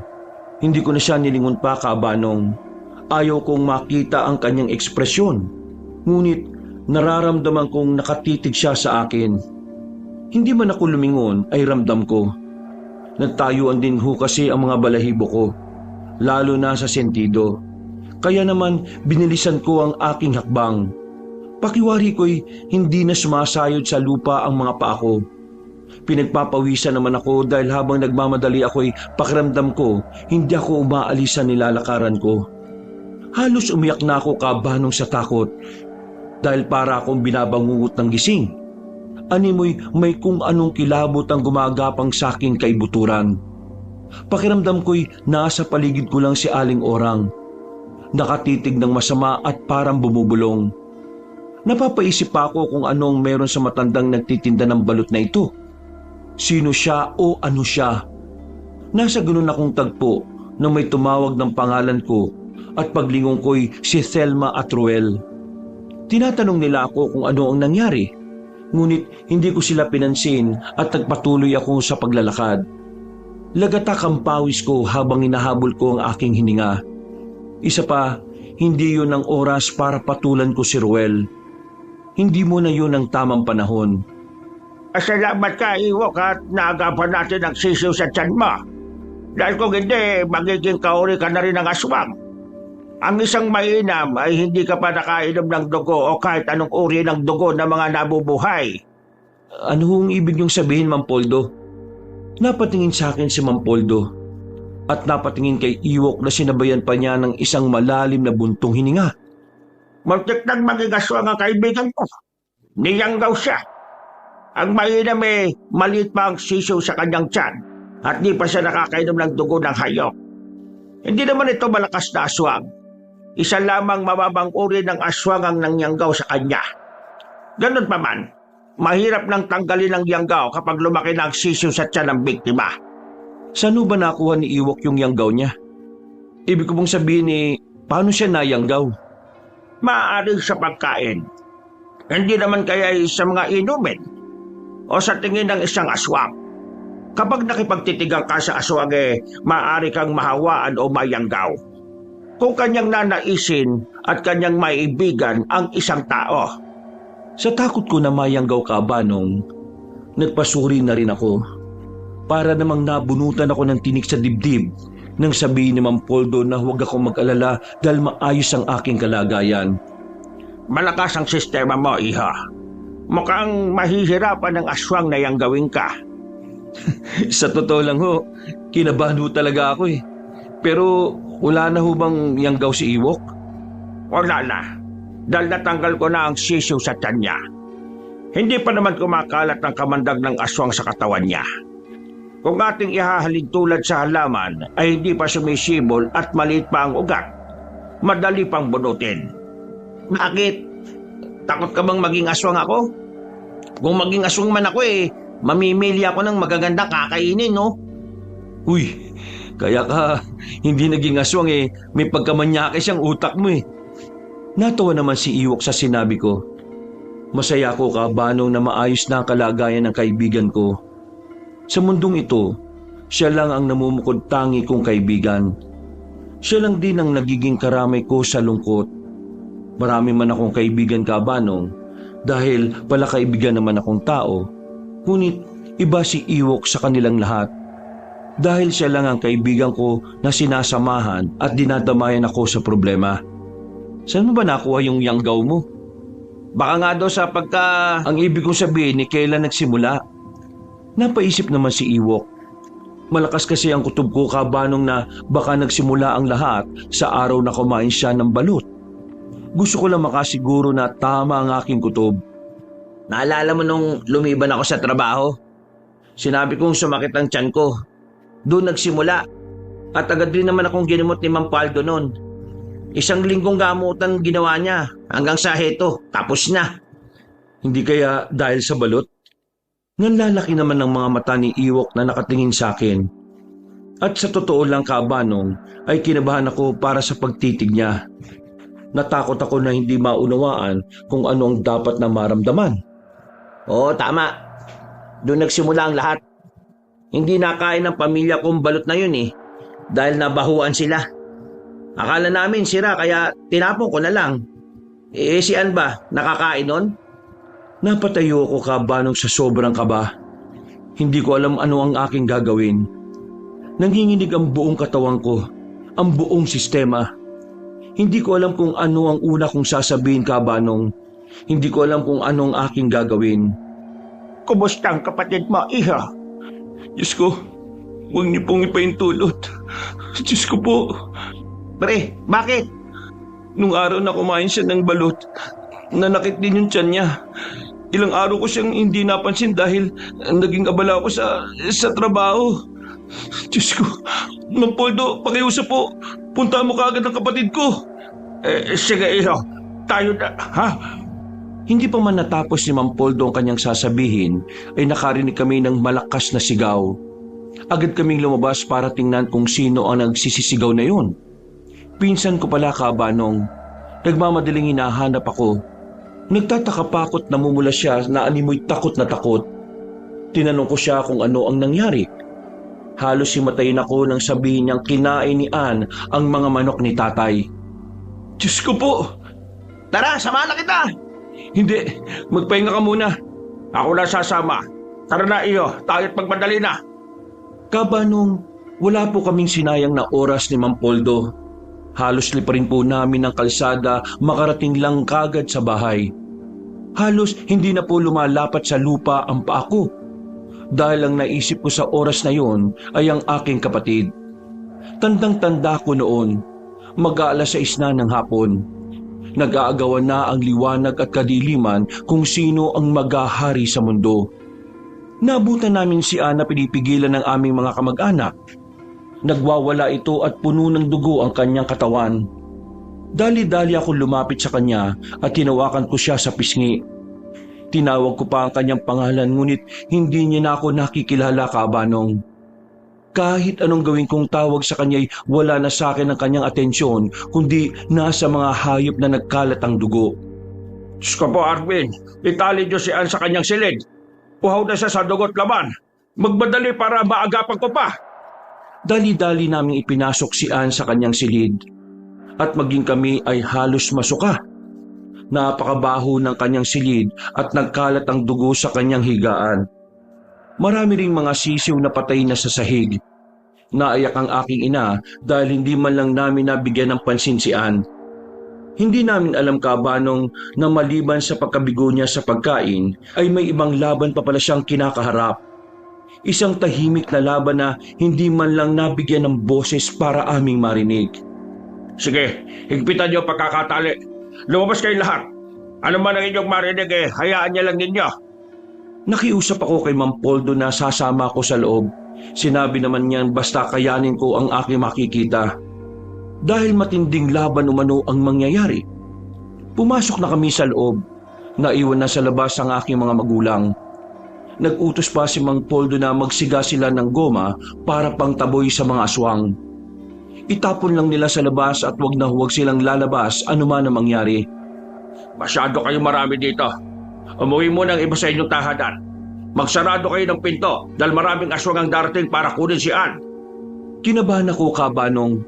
Paano kung kunin nila ang kapatid ko? Paano kung tuluyan na itong matulad sa kanila ng mga halimaw sa dilim? Hinintay muna ni Mang Poldo na makauwi ang mga kamag-anak at iba ko pang mga kapitbahay.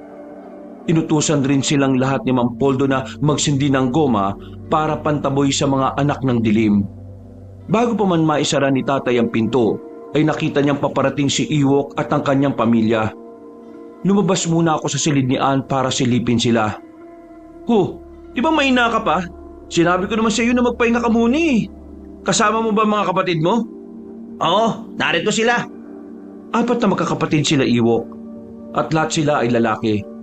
Nais umano nilang matukoy ang kalagayan ni Ann na minsan na ring napamahal sa kanila. Pinalipat ni Mang Poldo ang asawa ng 2 kapatid ni Iwok na may mga anak. dahil mapanganib para sa kanila kung sila ay naririto sa bahay namin.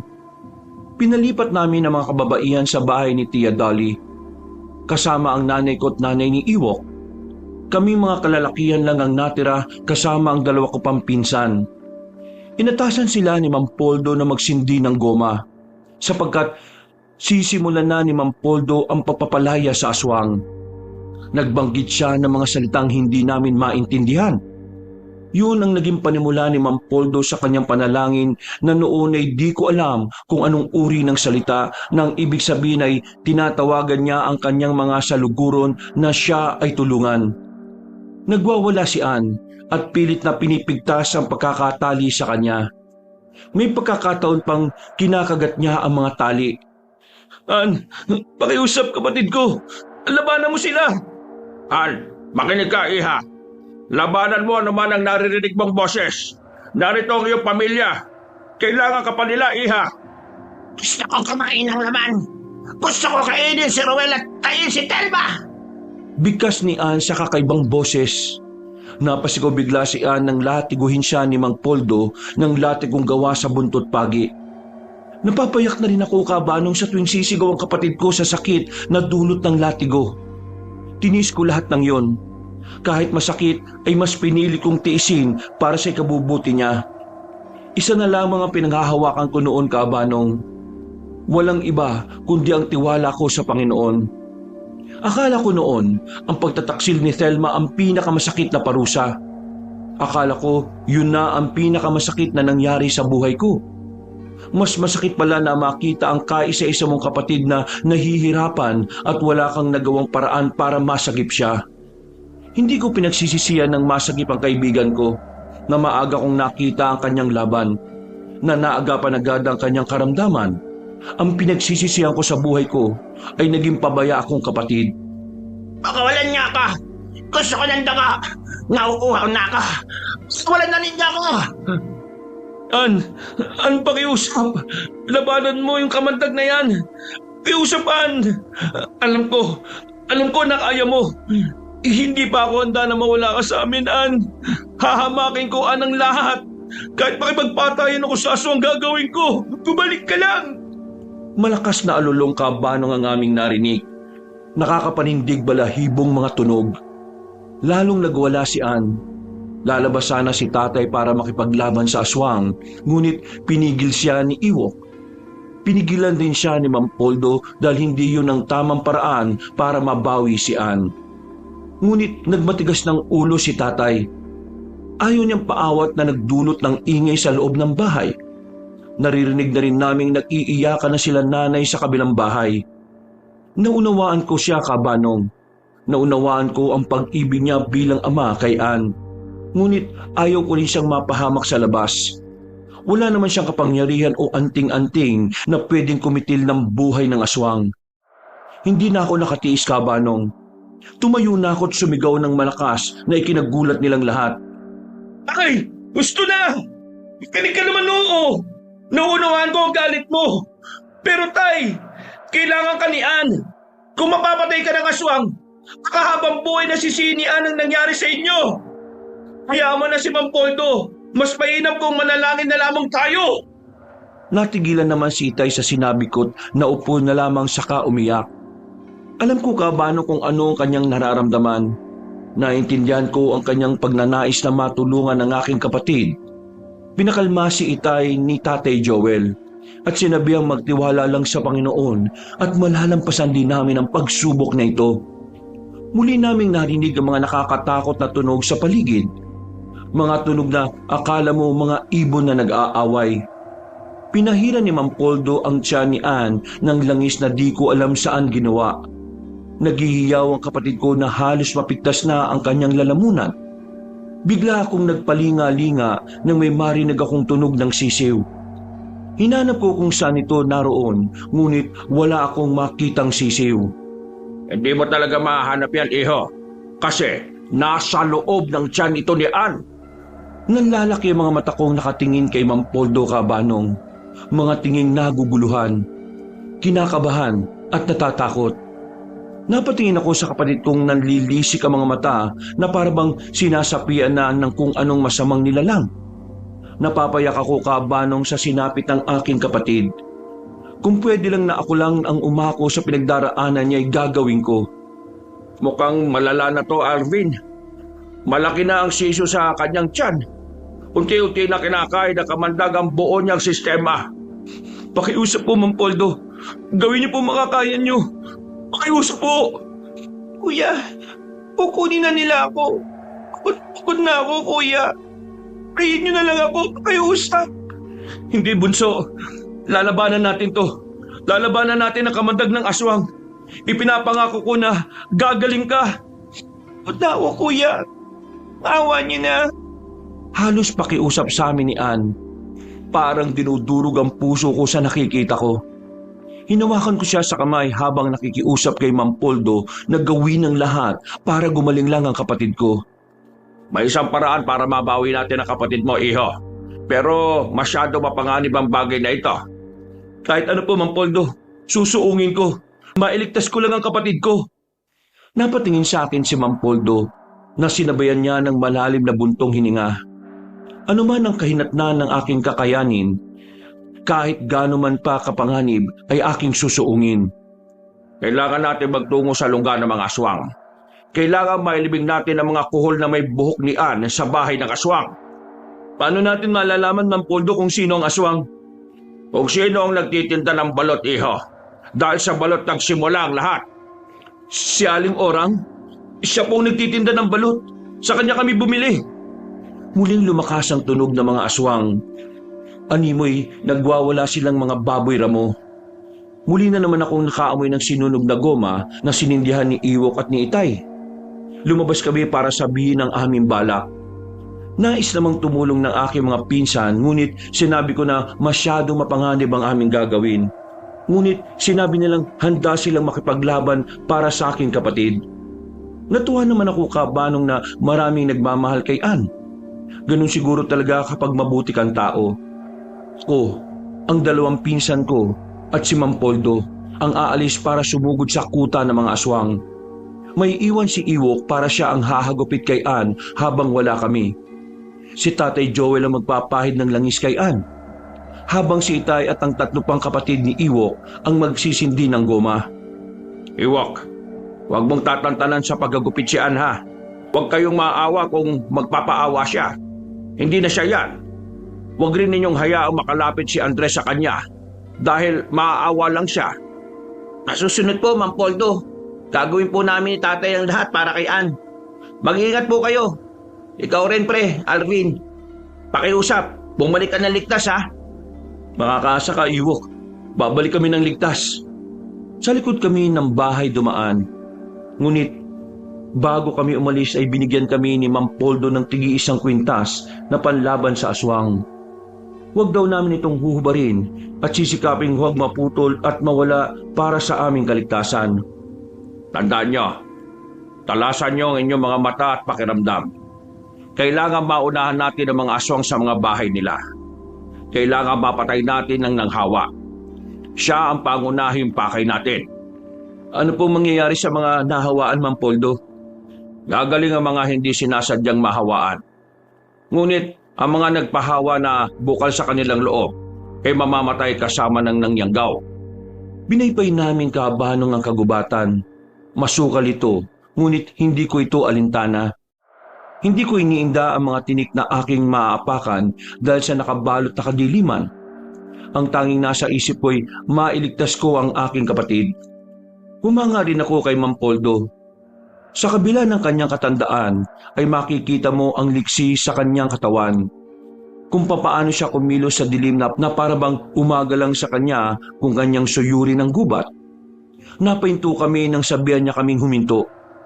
Sinabi niyang yumuko kami dahil maaring may mga aswang pa sa paligid.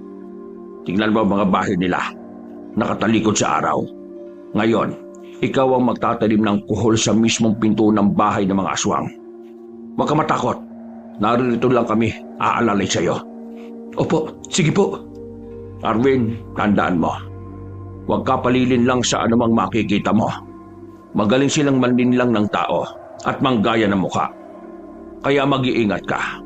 Maaari niyang gayahin ng sino mang malalapit sa puso mo upang ikaw ay kanyang linlangin. Opo, nauunawaan ko po, Mang Poldo. Umalis na ako, dala ang kuhol at asin na aking itatanim sa bahay ng mga aswang. Naririnig ko ang kabog ng aking dibdib.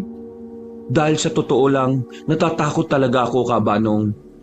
Wala naman akong kaalam-alam sa pakikipaglaban, ni wala akong karanasan kung paano ito gagawin. Napahinto muna ako at tumugot ng malalim na buntong hininga. Ilang beses pa akong nagbuga ng hangin na halos nanikip na sa aking dibdib. Nag-usal pa ako ng panalangin na sana ay gabayan ako ng Panginoon sa gagawin ko. Dahil alam ko na hindi niya ako pababayaan. Kahit nanginginig ang aking mga kalamnan sa kaba, ay sinikap kong magawa ng tama ang aking gagawin.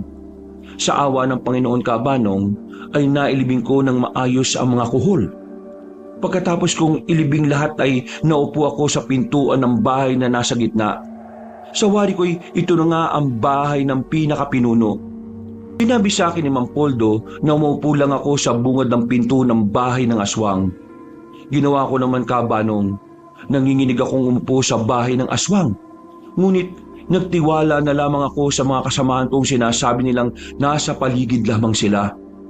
Nagmistula akong pain sa mga oras na yon, Kabanong.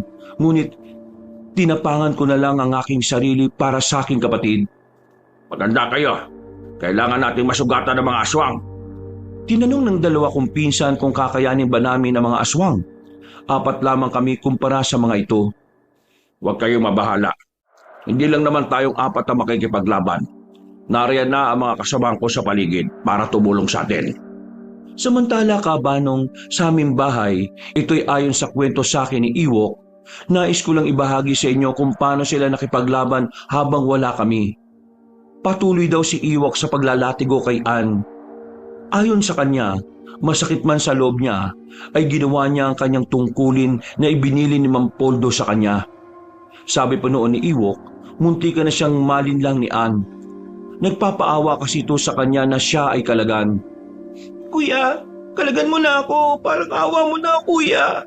Nasasakit na ako. Ann, tiisin mo lang. Para rin naman sa iyo yan eh. Kuya, pakiusap. Sasakit na kasi ako eh. Bawa ka, kuya. Tulan mo na ako. Dahil mahal na mahal ni Iwok ang kapatid ko, para na rin niyang itong kapatid, ay binalak niya itong pakawalan. Mainam na lamang ay naabutan siya ni Itay. Huwag mo pakakawalan yan. Tay, maawa ka na sa akin. Kaulan mo na ako. Masakit ng kamay ko. Iti ikaw ka na ko. Alimaw ka. Sabay agaw daw ni Itay ng latigo kay Iwok at walang habas niyang nilatigo ang kapatid ko. Alam ko, Kabano, kung gaano kahirap sa kanya bilang isang ama ang latiguhin ng kanyang anak. Pikit mata niyang hinampa si Ann para di niya makitang nahihirapan at nasasaktan ito. Kung sino ka mang malignong gumagambala sa anak ko, lumayan mo siya. Lumayas ka na sa katawan niya. Hindi ako papayag na makuha mo si Ann. Tay, ako na magpapahid ng langis. Tulungan mo na lang si na kuya na magsindi ng goma. Kami nang bahala rito ni Tatay Andres. Dali! Napatango naman si Tatay Joel at lumabas para tulungan ng mga anak sa pagsindi ng goma.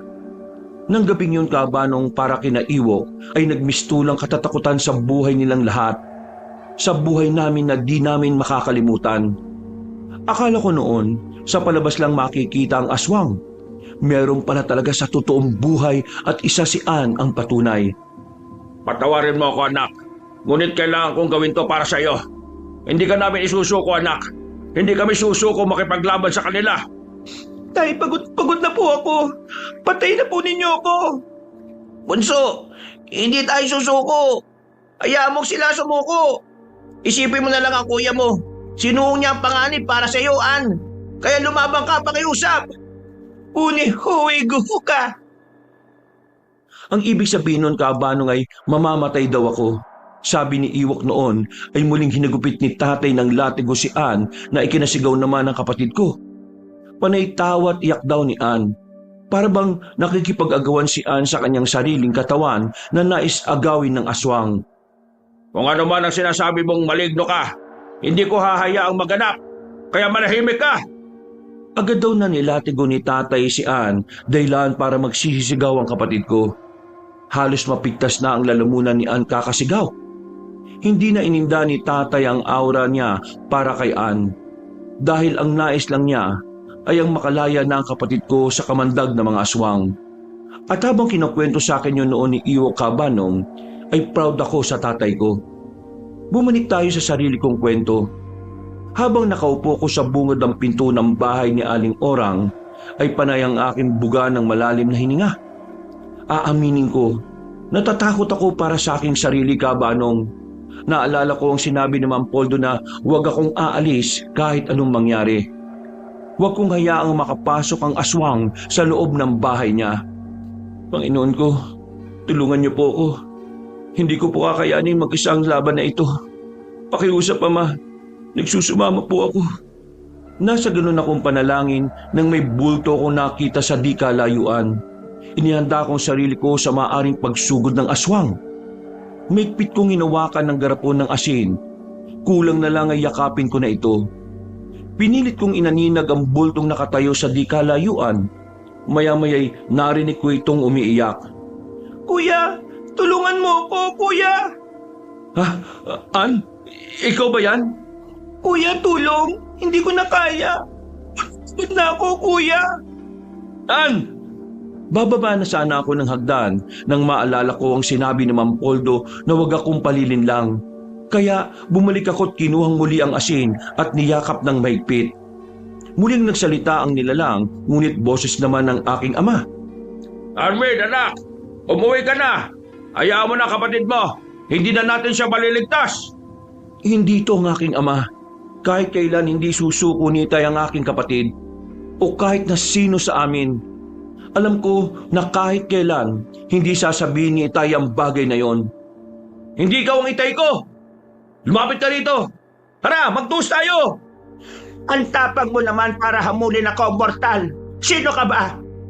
Huwag ka ng maraming satsat! Lumapit ka na rito at harapin mo ako! Wala kang magagawa sa akin. Makukuha ko rin ang kapatid mo. Magiging kauri namin siya, lalo na kapag nakatikim na siya ng dugo ng tao. Natuwa siya na parabang lasap na niya ang tagumpay. Isang tawa na puno ng pagbubunyi. Napakuyom ako, Kabanong. Ramdam ko ang galit sa puso ko at balak ko na siyang sugurin. Ngunit hindi ako maaaring umalis sa aking kinauupuan. Sinabi kasi ni Ma'am Poldo na siya na ang bahalang sumugat sa mga aswang. Kapag nasugatan daw ang mga aswang, ay kailangan nila makabalik sa kanilang bahay para makapagpalit anyo. Ngunit kapag inabutan siya ng araw sa labas ng kanilang tahanan, ay masusunog sila at mamamatay. At kapag nasugatan sila, ay kailangan din nila makapasok sa bahay nila para gamutin ang kanilang mga sugat. Ngunit dahil sa kuhol na may buhok ni Ann, ay di sila makakapasok. Anong ginagawa mo sa aking tahanan? Bakit ka naririto? Para ikaw ipaslangin. Ako? Papatayin mo? Papatawa ka mo? Hindi siya nagbibiro, masandang hukluman. Napatingin kami ni Aling Orang kay Ma'am Poldo. Kasama ang aking mga pinsan, bigla namang napatawa si Aling Orang nang makita ang mga kasamahan ni Ma'am Poldo. Sigurado ba kayong lalabanan niyo ang aking lahi? Baka maging hapunan lamang kayo. Kung yun kung hindi kayo aabutan ng liwanag. Nagpikas si Aling Orang ng mga salitang hindi ko maintindihan. Napangisi lang si Ma'am Poldo sa sinabi ni Aling Orang nang ibig sabihin ay kahangalan. Mamamatay daw si Ma'am Poldo. Ang silitang ginagamit nila ay ang pinakamabisang salita para sa mga mahikang itim. Isang salita na kayang kumitil ng mga buhay. Inihanda ni Ma'am Poldo ang kanyang gamit na latigong gawa sa buntot pagi na may dasal ng 2 uri ng Latin. Ayon kay Ma'am Poldo, ipinagkaloob ito ng kalikasan sa kanya para labanan ng nilalang na anak ng kadiliman. Tignan natin kung sino ang mauna sa ating dalawa. Ha! Mga kalahi ko! Sugod! Nang lumabas ang mga kalahi ni Aling Orang Kabanong ay kinabahan ako. Napakarami nila. Hindi ko alam kung lahat ba ito ay nayanggaw niya o mga nagpahawa talaga sa kanya. Napatingin ako sa mga pinsan ko. Wala akong nakitang bahid ng takot sa kanilang mga mata. Pakiramdam ko'y handa rin sila sa pakikipaglaban. Arvin, ang pagtula mo ng pansin ay si Orang. Sa oras na masugatan siya, isabuyan mo siya ng asin. Opo, masusunod po, Mang Poldo. Siya ang ugat na kailangan nating putulin. Kaya siya lang ang tutukan mo. Hayaan mo lang yung mga aswang. Naintindihan ko po, Mang Poldo. Kahit anong mangyari, huwag kang aalis sa kinauupuan mo hanggat hindi sumisikat ang araw. Napatango lang ako, Kabanong. Pinilit kong intindihin ang lahat ng kanyang bilin kahit pa gustong-gusto kong tumulong sa pakikipaglaban noon. Hindi ako mapalagay na nakaupo lang ako rito at hinihintay na masugatan si Aling Orang at sabuyan ng asin. Ngunit kung gagawin ko yon ay masisira lahat ng plano ni Mang Poldo, kaya gagawin ko na lang ang tungkuling iniatang niya sa akin. Sumipol si Mang Poldo at nagulat ako nang maglabasa ng mga tao mula sa gubat. Maging si Aling Orang ay nagulat din sa kanyang nakita. Hindi niya akalain na marami rin palang kasama si Mang Poldo na mga lalaban sa kanila. Hindi ko alam kung sila ba ay mga manggagamot din o baka naman antingero. Kung ano man sila, ang mahalagay masusupil namin ang lahi ng mga aswang. Hinarap ni Mang Poldo si Aling Orang. Inilabas niya ang kanyang latigo gawa sa buntot pagi at tinik ng suha. Habang si Aling Orang ay naghanda na rin sa pagsugod kay Mang Poldo. Sa totoo lang, Kabanong, hindi naman sila talaga nakakatakot. Para lang silang normal na mga taong naligo sa grasa. Hindi katulad sa mga napapanood natin na talagang nagiging halimaw sila. Magulo lang ang kanilang buhok at tumutulo ang kanilang mga laway. Humanda ka! Tahin kita! Hindi na ako papayag na masupil muli ang aking lahi! Wawakasan ko na ang iyong lahi! Hindi na rin ako papayag na may mabiktima ka pa! Tanggapin mo na Orang na natapos na ang panahon niyang mga aswang. At lilipas ang panahon at henerasyon na kayo'y hindi na paniniwalaan. Tumahimik ka! Ngayong gabi tatapusin ko na ang inyong ilusyon.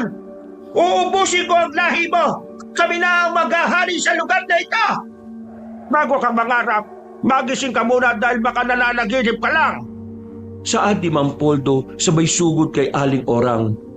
Tumakbo rin ang matandang magbabalot na isa palang aswang para salubungin si Mang Poldo. Nagpang-abot sila. Walang habas na nilatigo ng albularyo ang aswang na magbabalot. Napahiyaw naman si Aling Orang sa sakit na kanyang naramdaman. Kabanong, nakita ko kung paano bumaon ng tinik ng suha sa kanyang likod at nabalatan ito ng hilahin ni Mang Poldo. Napalood naman ng aswang habang inahawakan ng kanyang likod. Napatingala siya sa langit at humiyaw ng napakalakas. Binudburan siya ni Mang Poldo nang hindi ko alam kung anong klaseng pulbo na ikinahiyaw ni Aling Orang ng ubod ng lakas. Bayad ka! Patayin kita! Pwes, tumayo ka't lumaban ko kaya ba? Nanginginig ang mga tuhod ni Aling Orang na tumayo. Habang nakatingin ako sa kanya'y naramdaman ko kung gaano kahapdi ang kanyang likod. Alam kong iniinda niya lamang ang kirot habang galit na napapatingin kay Mang Poldo. Pagpabayaran kay isa kang labastangan! Ikaw ang labastangan! Pinili mong ibenta ang iyong kaluluwa sa dyablo, makamit mo lang ang kapangyarihan. Ngunit, hindi ka magwawagi sa pag-asik na kasamaan sa mundong ito dahil marami pa rin ang mga sugo na kalikasang piniling tahakin ang tamang landas. Natawa si Aling Orang at muling sumugod kay Mang Poldo. Muli silang nagpang-abot at nagpalitan ng pagsugod. Nagtagisan sila ng lakas at liksi kung sino ang mananaig sa kanila. Ang panig ba ng kasamaan o ang panig ng kabutihan? Habang naglalaban ng kasamaan at kabutihan, Kabanong, ay siya ring pakikipaglaban ni Ann. Kahit na hirap na siya'y nilalabanan na niya ang pagkauhaw sa dugo at laman. Akin muling ilalahad ng kwento ni Iwok sa akin kung paano nakipaglaban si Ann para mas maipahayag ko ang takbo ng aking kwento at mas maramdaman ng nakikinig ang daloy sa pagitan ng dalawang labanan. Diyos Ama, Diyos Anak, at Diyos Espiritu Santo, tulungan po ninyo ang aking anak. Palayasin niyo ang masamang dyablo sa katawan ng aking anak. Basbasan niyo siya ng inyong kapangyarihan, awa at pag-ibig, Panginoon ko. Panalangin ni Itay sabay latigo kay Ann. Napasigaw naman ang aking kapatid sa sobrang sakit na kanyang naramdaman. Ngunit ayon pa noon kay Iwok, ay nakikita rin niyang lumalaban ang aking kapatid. Alam niyang pilit na nilalabanan ni Ann ang kanyang nararamdaman. Si Tatay Joel naman at ang kanyang mga anak ay walang patid ng pagsindi ng goma. Panay pa ang hiyaw ng mga aswang sa paligid. Ngunit tapang lang ang nagiging panlaban nila sa panahong yon. Ann, manalangin ka, bunso! Lumapit ka sa kanya! Humingi ka sa kanya ng tulong! Alam kong pakikinggan ka ng Panginoon! Diyos ko, iligtas niyo po ako, Diyos Ama. Alam ko pong hindi ako mabuting anak sa inyo, ngunit nalalaman ko kung gaano kayo kabuting ama sa akin. Iligtas mo po ako, Panginoon. Naiiyak daw si Itay at Iwok nang marinig ang panalangin ni Ann. Tumigil si Itay kakahagupit nang sabihan daw siya ni Ann kabanong na huwag huminto. Tumango si Ama at muli siyang nilatigo.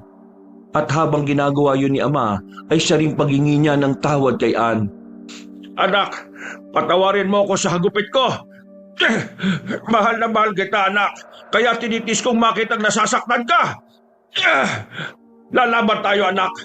Lumabang ka tulad ng pakikipaglaban ng iyong kuya Arvin sa mga aswang. Makakalaya ka rin, bunso! Basta magtiwala ka sa Panginoon. Huwag mong hayaang lasunin ng kamandag ng aswang ang iyong puso't utak. Tisin mo lang ang sakit. Dahil sa parang ito natin malalabanan ng yanggaw para hindi na kumalat. Ayon kay Iwok, maririnig mo pa kabanong ang tunog ng buntot pagi sa tuwing tumatama sa hangin at sa balat ng aking kapatid. Kasabay noon ay ang malakas niyang hiyaw. Naawa man sila'y hindi nila ininda. Maitaguyod lang ang kapatid ko laban sa masama. Nagwawala na mga aswang sa labas ng bahay na magtulong-tulong na ang aming mga kalalakihang kapitbahay. Nagsindi na sila ng gulong para panlaban sa aswang. Ayon pa kay Iwok ay may mga tao ring tumulong para makipaglaban sa aswang. Hindi na raw nila kilala ngunit mga biyasa sa pakikipaglaban. Nagpatuloy ang laban sa aming panig. Makikita mo kung papaano makipagsagupaan si Mang Poldo kay Aling Orang. Mabilis din kumilos sa matandang magbabalot. Ang kanyang tunog ay parang pusang nakikipag-away sa kapwa pusa. May pagkakataong natatamaan niya si Mang Poldo, ngunit baliwala lang sa matanda at nagpatuloy sa pakikipagsagupaan. Mukhang matigas kang matanda ka. Hangarin ako sa lakas ng stamina ka. Masyado mo kasi akong minamaliit, Gurang! Nahulaan mong minamaliit kita? Hindi ka nga nakakamali. Dahil doon talaga ang tingin ko sa iyo. Isa kang mahinang nilalang. Anong sabi mo? Narinig mo naman. Hindi ko na uulitin pa. Bige, magbabayad ka! Galit siyang sumugod kay Mang Poldo. Habang ang matanda ay kampante lang na nakatayo at hinihintay na makalapit si Aling Orang. Sa totoo lang, kabanong, napahanga ako kay Mang Poldo. Minsan ko rin pinangarap na maging katulad niya. Yung may kapangyarihang makapatay ng aswang. Tapusin na natin ta! Tapusin na natin ang kasamaan pa! Ikaw ang tatapusin ko nang sa ganun mawala na ang sagabal sa aking mga bitiin! Arvin, ngayon na! Agad akong tumayo at sinabuyan ng asin si Aling Orang. Napasigaw siya ng malakas habang umuusok ang kanyang katawan. Para siyang uod na nilagyan ng asin. Dahil nangingisay siya sa sobrang hapdi ng kanyang katawan. Kayad kayo! Patay ko kayong lahat! Usin ko ang lahi ninyo! Luis, Marco, magpahinga kayo. Etong asin, kayo munang umupo ron. Katulad ng bili ni Mang Poldo. Huwag niyong iiwan ng hagdanan. Napatango ang mga pinsan ko at kinuha ang asin at nagmamadaling umupo sa hagdanan ng bahay ni Aling Orang. Kinuha ko ang kanilang mga itak at agad na sumugod sa mga aswang. Wala man akong karanasan ay sinikap kong makatama ng kahit na isang aswang. Hinarap ko si Aling Orang at agad na tumakbo. Nakatalikod siya sa akin kaya hindi niya nakita ang aking pagdating. Agad ko siyang hiniwa sa likod dahilan para mapasigaw siya. Kabayaran niya sa ginawa mo sa kaibigan at kapatid ko. Lalasog-lasugin ko yung katawan mo nang di ka na dumami. Hindi ang katulad mo ang magpapabagsak sa akin. Hindi ang katulad ninyo. Muli siyang may sinabing hindi namin maintindihan na salita. Hindi niya natuloy ang sasabihin na Latin dahil nilatigo ni Mang Poldo ang kanyang bibig. Nagsisisigaw siya ng malakas. Hawak niya ang kanyang dugo ang bibig na minarkahan pa ng latigo. Masama siyang napatingin sa akin, ngunit matama ko lang siyang tinitigan. Hindi na ako nakaramdam ng takot, Kabanong. Ang tanging naramdaman ko na lang ngayon ay ang galit at pagnanasang mapatay siya. Ito lang kasi ang paraan para gumaling si Ann. Ang mapatay ang pinakapuno. Kahit wala akong kapangyarihan, sisikapin ko mapatay kita. Nang sa ganun may pagiganti ko ang kapatid ko. Yun ay, kung mapapatay mo ako at kung mamagawa yun, ay magiging ganap na aswang na ang kapatid mo at siya na ang magpapatuloy sa aking nasimulan. Arvin, huwag ka magpapadala sa galit mo sa kanya. Kinagalit ka lang niya. Ikalma mo sarili mo, ha? Huwag kang padadala sa mga sinasabi niya. Nililinlang ka lang Sino ba nagsabing nililinlang ko siya? Nagsasabi ako ng totoo na magiging ganap na siyang aswang. Ang kapatid mo, wala na kayong magagawa kundi tanggapin ang kapalaran niya. Ang kapalaran mong tanggapin mo dahil papatayin kita. Agad kong tinaga si Aling Orang ngunit agad naman siyang nakaiwas. Tumalon siya papalayo sa amin ngunit nakalood din siya dahil sa sakit na nararamdaman niya sa kanyang mga sugat. Hawak niya ang kanyang likod habang pilit na ikinukubli ang sakit na nararamdaman. Napatingin ako sa paligid. Patuloy sa pakikipaglaban ng mga kasama ni Mang Poldo sa mga aswang. Ang iba'y gustong pumasok sa kanilang tahanan ngunit hindi sila makapasok. Para bang may kung anong nakaharang sa kanila na kahit paglapit ay di nila magawa. Lalapit sana siya sa aming muli nang magsisigaw siya na halos mapigtas ang kanyang lalamunan. Nakalabas pa ang dila niya, halos lumawa ang kanyang mga mata. Sinabuyan pala siya ng asin ng mga pinsan ko. Halos mangisay si Aling Orang sa kirot na nararamdaman. Ang kanyang mga kasama naman ay halos maubos na. Nangihina na rin sila sapagkat nangihina na si Aling Orang. Arvin, sikapin natin hindi siya makapasok. Huwag ka mag-alala sa kapatid mo. Nakikipaglaban siya sa kamandag ng aswa kaya ikalma mo ang galit ka. Talaga, Mang Poldo? Magtiwala ka sa mga saluguran ka. Hindi sila nagsisinungaling. Sa narinig ko'y tila nabuhayan ako ng loob, Kabanong. Masaya akong lumalaban para sa kapatid ko. Pakiramdam ko'y hindi masasayang ang lahat ng ginawa ko.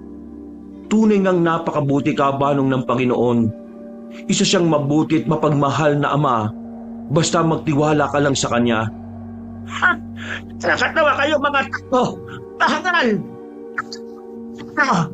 Tutulad kayo ng mga kalahin ko doon sa lalaking nagtitinda ng balat. Nanlaki ang mga mata namin sa gulat, Kabanong. Siya pala ang gumawa noon kay Tasyo. Ang kawawang bata na wala namang ibang ginawa kundi ang maghanap buhay ng marangal. Nakaramdam ako ng galit, Kabanong, dahil sa ginawa niya na tila'y naputulan ng kamay ang pamilya ni Tasyo. Mas nagkaroon ako ng pagnanasang mapatay siya, lalo na nang maalala ko ang sinapit ng binatang magbabalot. Napakasama mo! Tunay ngang pinagmamahayag ka ng dyablo sa katawan mo! Wala kang awa! Kaya hindi rin ako magkakaroon ng awa sa isang katulad mo! Tiningnan ko ang itak na hawak ko at bahagya akong napapikit. Inilapit ko ito sa aking labi at umusal ako ng panalangin. Hindi Latin, Kabanong, ngunit isang panalangin na may pagsusumamo at pagmamakaawa sa Panginoon. Dahil nalalaman ko na mas makapangyarihan higit kanino man ang Diyos na lumalang ng lahat. Ama, alam kong masama ang kumitil ng buhay. Pero bigyan niyo po ng kapangyarihan makasugat na malalim ang mga itak na ito, na kaya magpatumba ng aswang sa oras na sumikat na ang iyong araw. Ikaw po, Ama, ang bahala magparusa sa mga nilalang na tumaliwas sa iyong utos at batas. Mga nilalang na tumalikod sa inyo para sa kanilang masamang mitiin. Pagkuway, ibinaba ko ang mga itak at napatingin kay Mang Poldo. Napatingin din si Mang Poldo sa akin at napatango na tila ba sinasabi niyang maganda kami at tatapusin na namin ang laban. Puro hiyawan ng mga aswang ang maririnig sa paligid. Nagdanak na ang dugo sa lupa at maaamoy mo ang malansang amoy na nagagaling sa langis ng aswang. Ngayon, Aling Orang, lumapit ka rito at gagawin kitang sisiw sa balot mo. Baka kayong lahat ang gagawin kong sisiw sa balot. Ipapakain ko kayo sa mga hahawaan ko. Napangisi ako na ikinatigil ni Aling Orang. Makikita naman sa mukha niya ang panggagalaiti dahil sa galit. Inihanda niya ang kanyang sarili para sumugod sa amin. Ngunit Bago pa man siya makalapit ay nilatigo na siya ni Mang Poldo na naging dahilan para mamilipit siya sa sakit na dulot ng buntot pagi.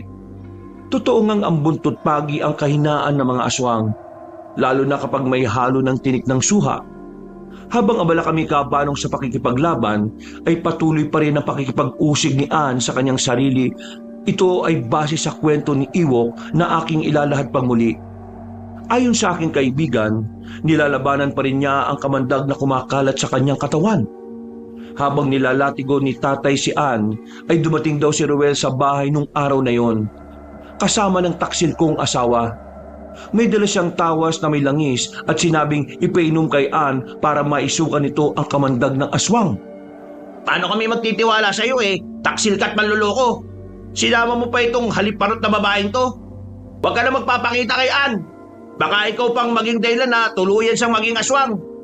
Gigil daw na saad ni Ewok kay Ruel na kung hindi daw siya mahina kabanong ay lalatiguhin niya ng buntot pagi ang lalaki. Sinabi ni Ruel kay Ewok na hindi siya pumaroon sa bahay para makipag-away. Naroroon siya para iabot ang tawas na may langis para ipainom kay Ann. Yun na lamang daw ang kanyang maitutulong at kabayaran sa ginawa niyang kataksilan. Tinanong pa siya ni Ewok kung saan siya dumaan gayong napakaraming aswang sa paligid. Aniya sa tulong ng habak na ibinigay ng kanyang lola sa kanila. Sinong lola mo?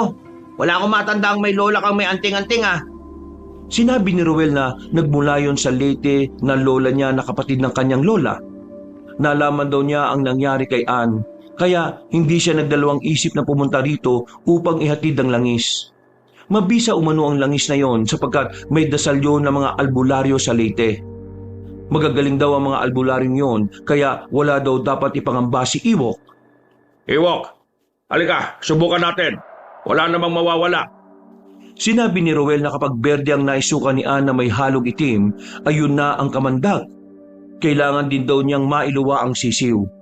Kaya raw na durugin ng langis ang sisiw sa tiyan ni Ann. Makakaramdam si Ann ng matinding kirot dahil sa sisiw. Ngunit ito ay normal lamang kaya wala siyang dapat na ikatakot. Pagkatapos maisuka, ay pinahiran si Ann ng langis na binigay ni Mang Poldo. May inabot siyang 3 klaseng habak na nasa iisang tali. Aniya, ipasuot yun kay Ann pangontra sa aswang. Kinuha ni Itay ang langis at ipinainom kay Ann. Nagpupumiglas pa si Ann ngunit matagumpay naman niyang nainom ang tawas na may langis. Hindi nga nagkamali si Ruel. Nagsususuka si Ann ng mga berdeng may halong itim. Ayon kay Ruel, painumin lang ng painumin si Ann hanggang sa wala na siyang maisuka. Isuka mo lang, Ann. Kahit masama ang lasa, tiisin mo. Halatado sa boses niya kabanong na natataranta. Panay naman ang pahid ni Tatay Joel ng langis kay Ann, habang si Tatay naman ang nagpapainom ng tawa sa kanya. Ayon kay Ewok, halos lumuwa na ang mata ni Ann kakasuka, ngunit tiniis ng kapatid ko para lang gumaling siya. Anak, konting test pa. Konti na lang anak hanggang maisuka mo ang sisiw. Huwag kang titigil hanggat hindi mo na ilalabas ang sisiw. Bilis! Naluluha muling ininom ni Ann ng tawas. Ayon kay Ewok kabanong, ay walang kamalay-malay si Ann na nagmula yung kay Ruel na nagtaksil sa kanya. Hindi na pinasabi ni Ruel dahil baka hindi inumin ni Ann. Ang galit din kasi ang malakas na magpakalat ng kamandag. Balik tayo kabanong sa panig namin. Nagpatuloy ang laban. Hindi ko alam kailan matatapos ngunit alam kong sisikat din ang araw. Alam ko na matatapos din ang madugong labanan na ito. At alam ko na hindi magwawagi ang kasamaan laban sa kabutihan. Hindi ko hayaang mabuhay ka pa. Akto kong tatagayin si Aling Orang nang bigla itong magpalit anyo bilang si Inay. Umiiyak ito't nagmamakaawa. Napatras pa ako bahagya nang makita ang dugo ang katawan ni Inay habang itinataas niya ang kanyang kamay para abutin ako. Anak! Anak! Tama na!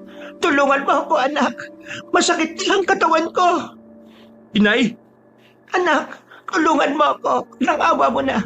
Nahihirapan na ako, anak!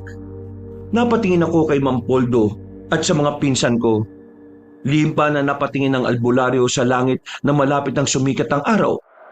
Napatingin akong muli kay Aling Orang nang tawagin niya ako't pilit na inaabot ang kamay sa akin. Nakiusap siyang dalhin ko siya sa loob ng kubo't gamutin ko umano ang kanyang sugat nang kami makauwi na sa aming bahay. Anak, pasok mo ako sa kubong yon para magamot ako. Sige na, anak. Ano bang akala mo sa akin, tanga? Itong panggamot mo sa sugat mo! Sabay-sabay ng asin sa kanyang katawan na kanya namang ikinasigaw. Gumapang ang matanda patungo sa kanyang kubo habang humihiyaw. May pagkakataon Kabanong na nagpapalitan niyo siya bilang pusa, baboy o minsan mga taong ginagaya niya. Napatakbo naman ang pinsan ko papalapit sa amin habang sinasabuyan din nila ang ibang aswang na nagbabalak pa na pumasok sa mga bahay nila. Naghihiyaw naman si Aling Orang nang sumikat na ang araw. Nag-uusok na sila. Umaalingasaw na ang mga amoy. Hindi na makapagpalitan nyo ang mga aswang sapagkat hindi sila nakapasok sa kanilang mga tahanan. Sunugin ninyo ang buong sityo. Wala kayong ititira. Sinunog ng mga kasamahan ni Mang Poldo ang mga patay na aswang. Ang mga nahawaan naman ng di nila ginusto o nalalaman ay ginamot ng mga albularyong napasama sa laban. Nagpasalamat naman ako sa dalawang pinsan kong matapang na nakipaglaban. Sinabi naman nilang ginawa nila yon para kay Ann. Mang Poldo, maraming salamat po. Kung wala kayo hindi ko ito magagawa. Salamatan mo ang Diyos at sarili mong hinarap ang laban na ito ng may katapangan. Napatawa naman ako at niyakap bahagya si Mang Poldo. Umuwi na kami. Nagtatawanan pa kami habang naglalakad nang may marinig akong boses na tumawag sa akin. Nagliwanag naman ang aking mukha nang makita ko ang aking kapatid na muling masiglan at nagkaroon na ng kulay ang kanyang balat. Sinalubong ko siya at niyakap ng mahigpit. Ipinaramdam ko sa kanya ang aking pagmamahal at kasiyahan. Salamat kuya, hindi mo ako sinukuan. Magpatawad na tayo kuya. Marahil ay hindi talaga sila inalaan sa atin. Alam kong may darating sa buhay natin na masigit pa sa kanila. Napatango ako at napangiti sa kaniyakap siyang muli. Alam ko ang kanyang ibig sabihin. Niyakap ko rin ang aking mga magulang maging si Iwo. Nagpasalamat din ako sa mga taong tumulong sa laban namin at hindi kami iniwan at hinusgahan. Bagkus, kanila ring inilaban upang mabawi. Sinuri ni Mang Poldo si Ann at maging siya ay masaya na ligtas na ang aking kapatid. Minsan Kabanong, ang kapatawaran ang magpapalaya sa ating mga sarili. Kabanong, hindi ko sinasabing paniwalaan nila ang aking kwento. Maaring ito'y bunga lamang ng aking malikot na imahinasyon. Ngunit isang nakakatakot na karanasan para sa mga taong nakaranas nito sa aking henerasyon. Isang karanasan na hinding-hindi namin malilimutan. Mga kabangers, mga kayanggaw, salamat po at sana'y nagustuhan niyo po ang ating kwento ngayong araw na ito dito sa ating YouTube channel ng mga kwento ni Kabanong. Kung medyo nabitin po kayo sa kwento natin, sana po ibisitahin niyo rin yung dalawang channel pa natin. Yung Pamela Clamil channel kung saan nagnanarate po ako bilang si Lolo Pael at ako din po bilang Kabanong. At syempre pa, nilalambing ko din po na sana'y puntahan nyo rin ang bagong-bagong channel natin, ang Kabanong version 2.0 kung saan meron na pong moving images doon. Kaya may mapapanood na kayo habang pinakikinggan ang napakagandang narration natin na meron na rin music and effects. O di ba mas maganda? Kaya sana po'y huwag niyong kalimutang mag-subscribe doon para makasama kayo sa first 100,000 subscriber ng channel na yon. At para hindi po kayo mahirapan na hanapin ang mga channels, ilalagay po namin sa pin comment ang mga link na mga yon. Hanggang sa susunod na kwento, wakas!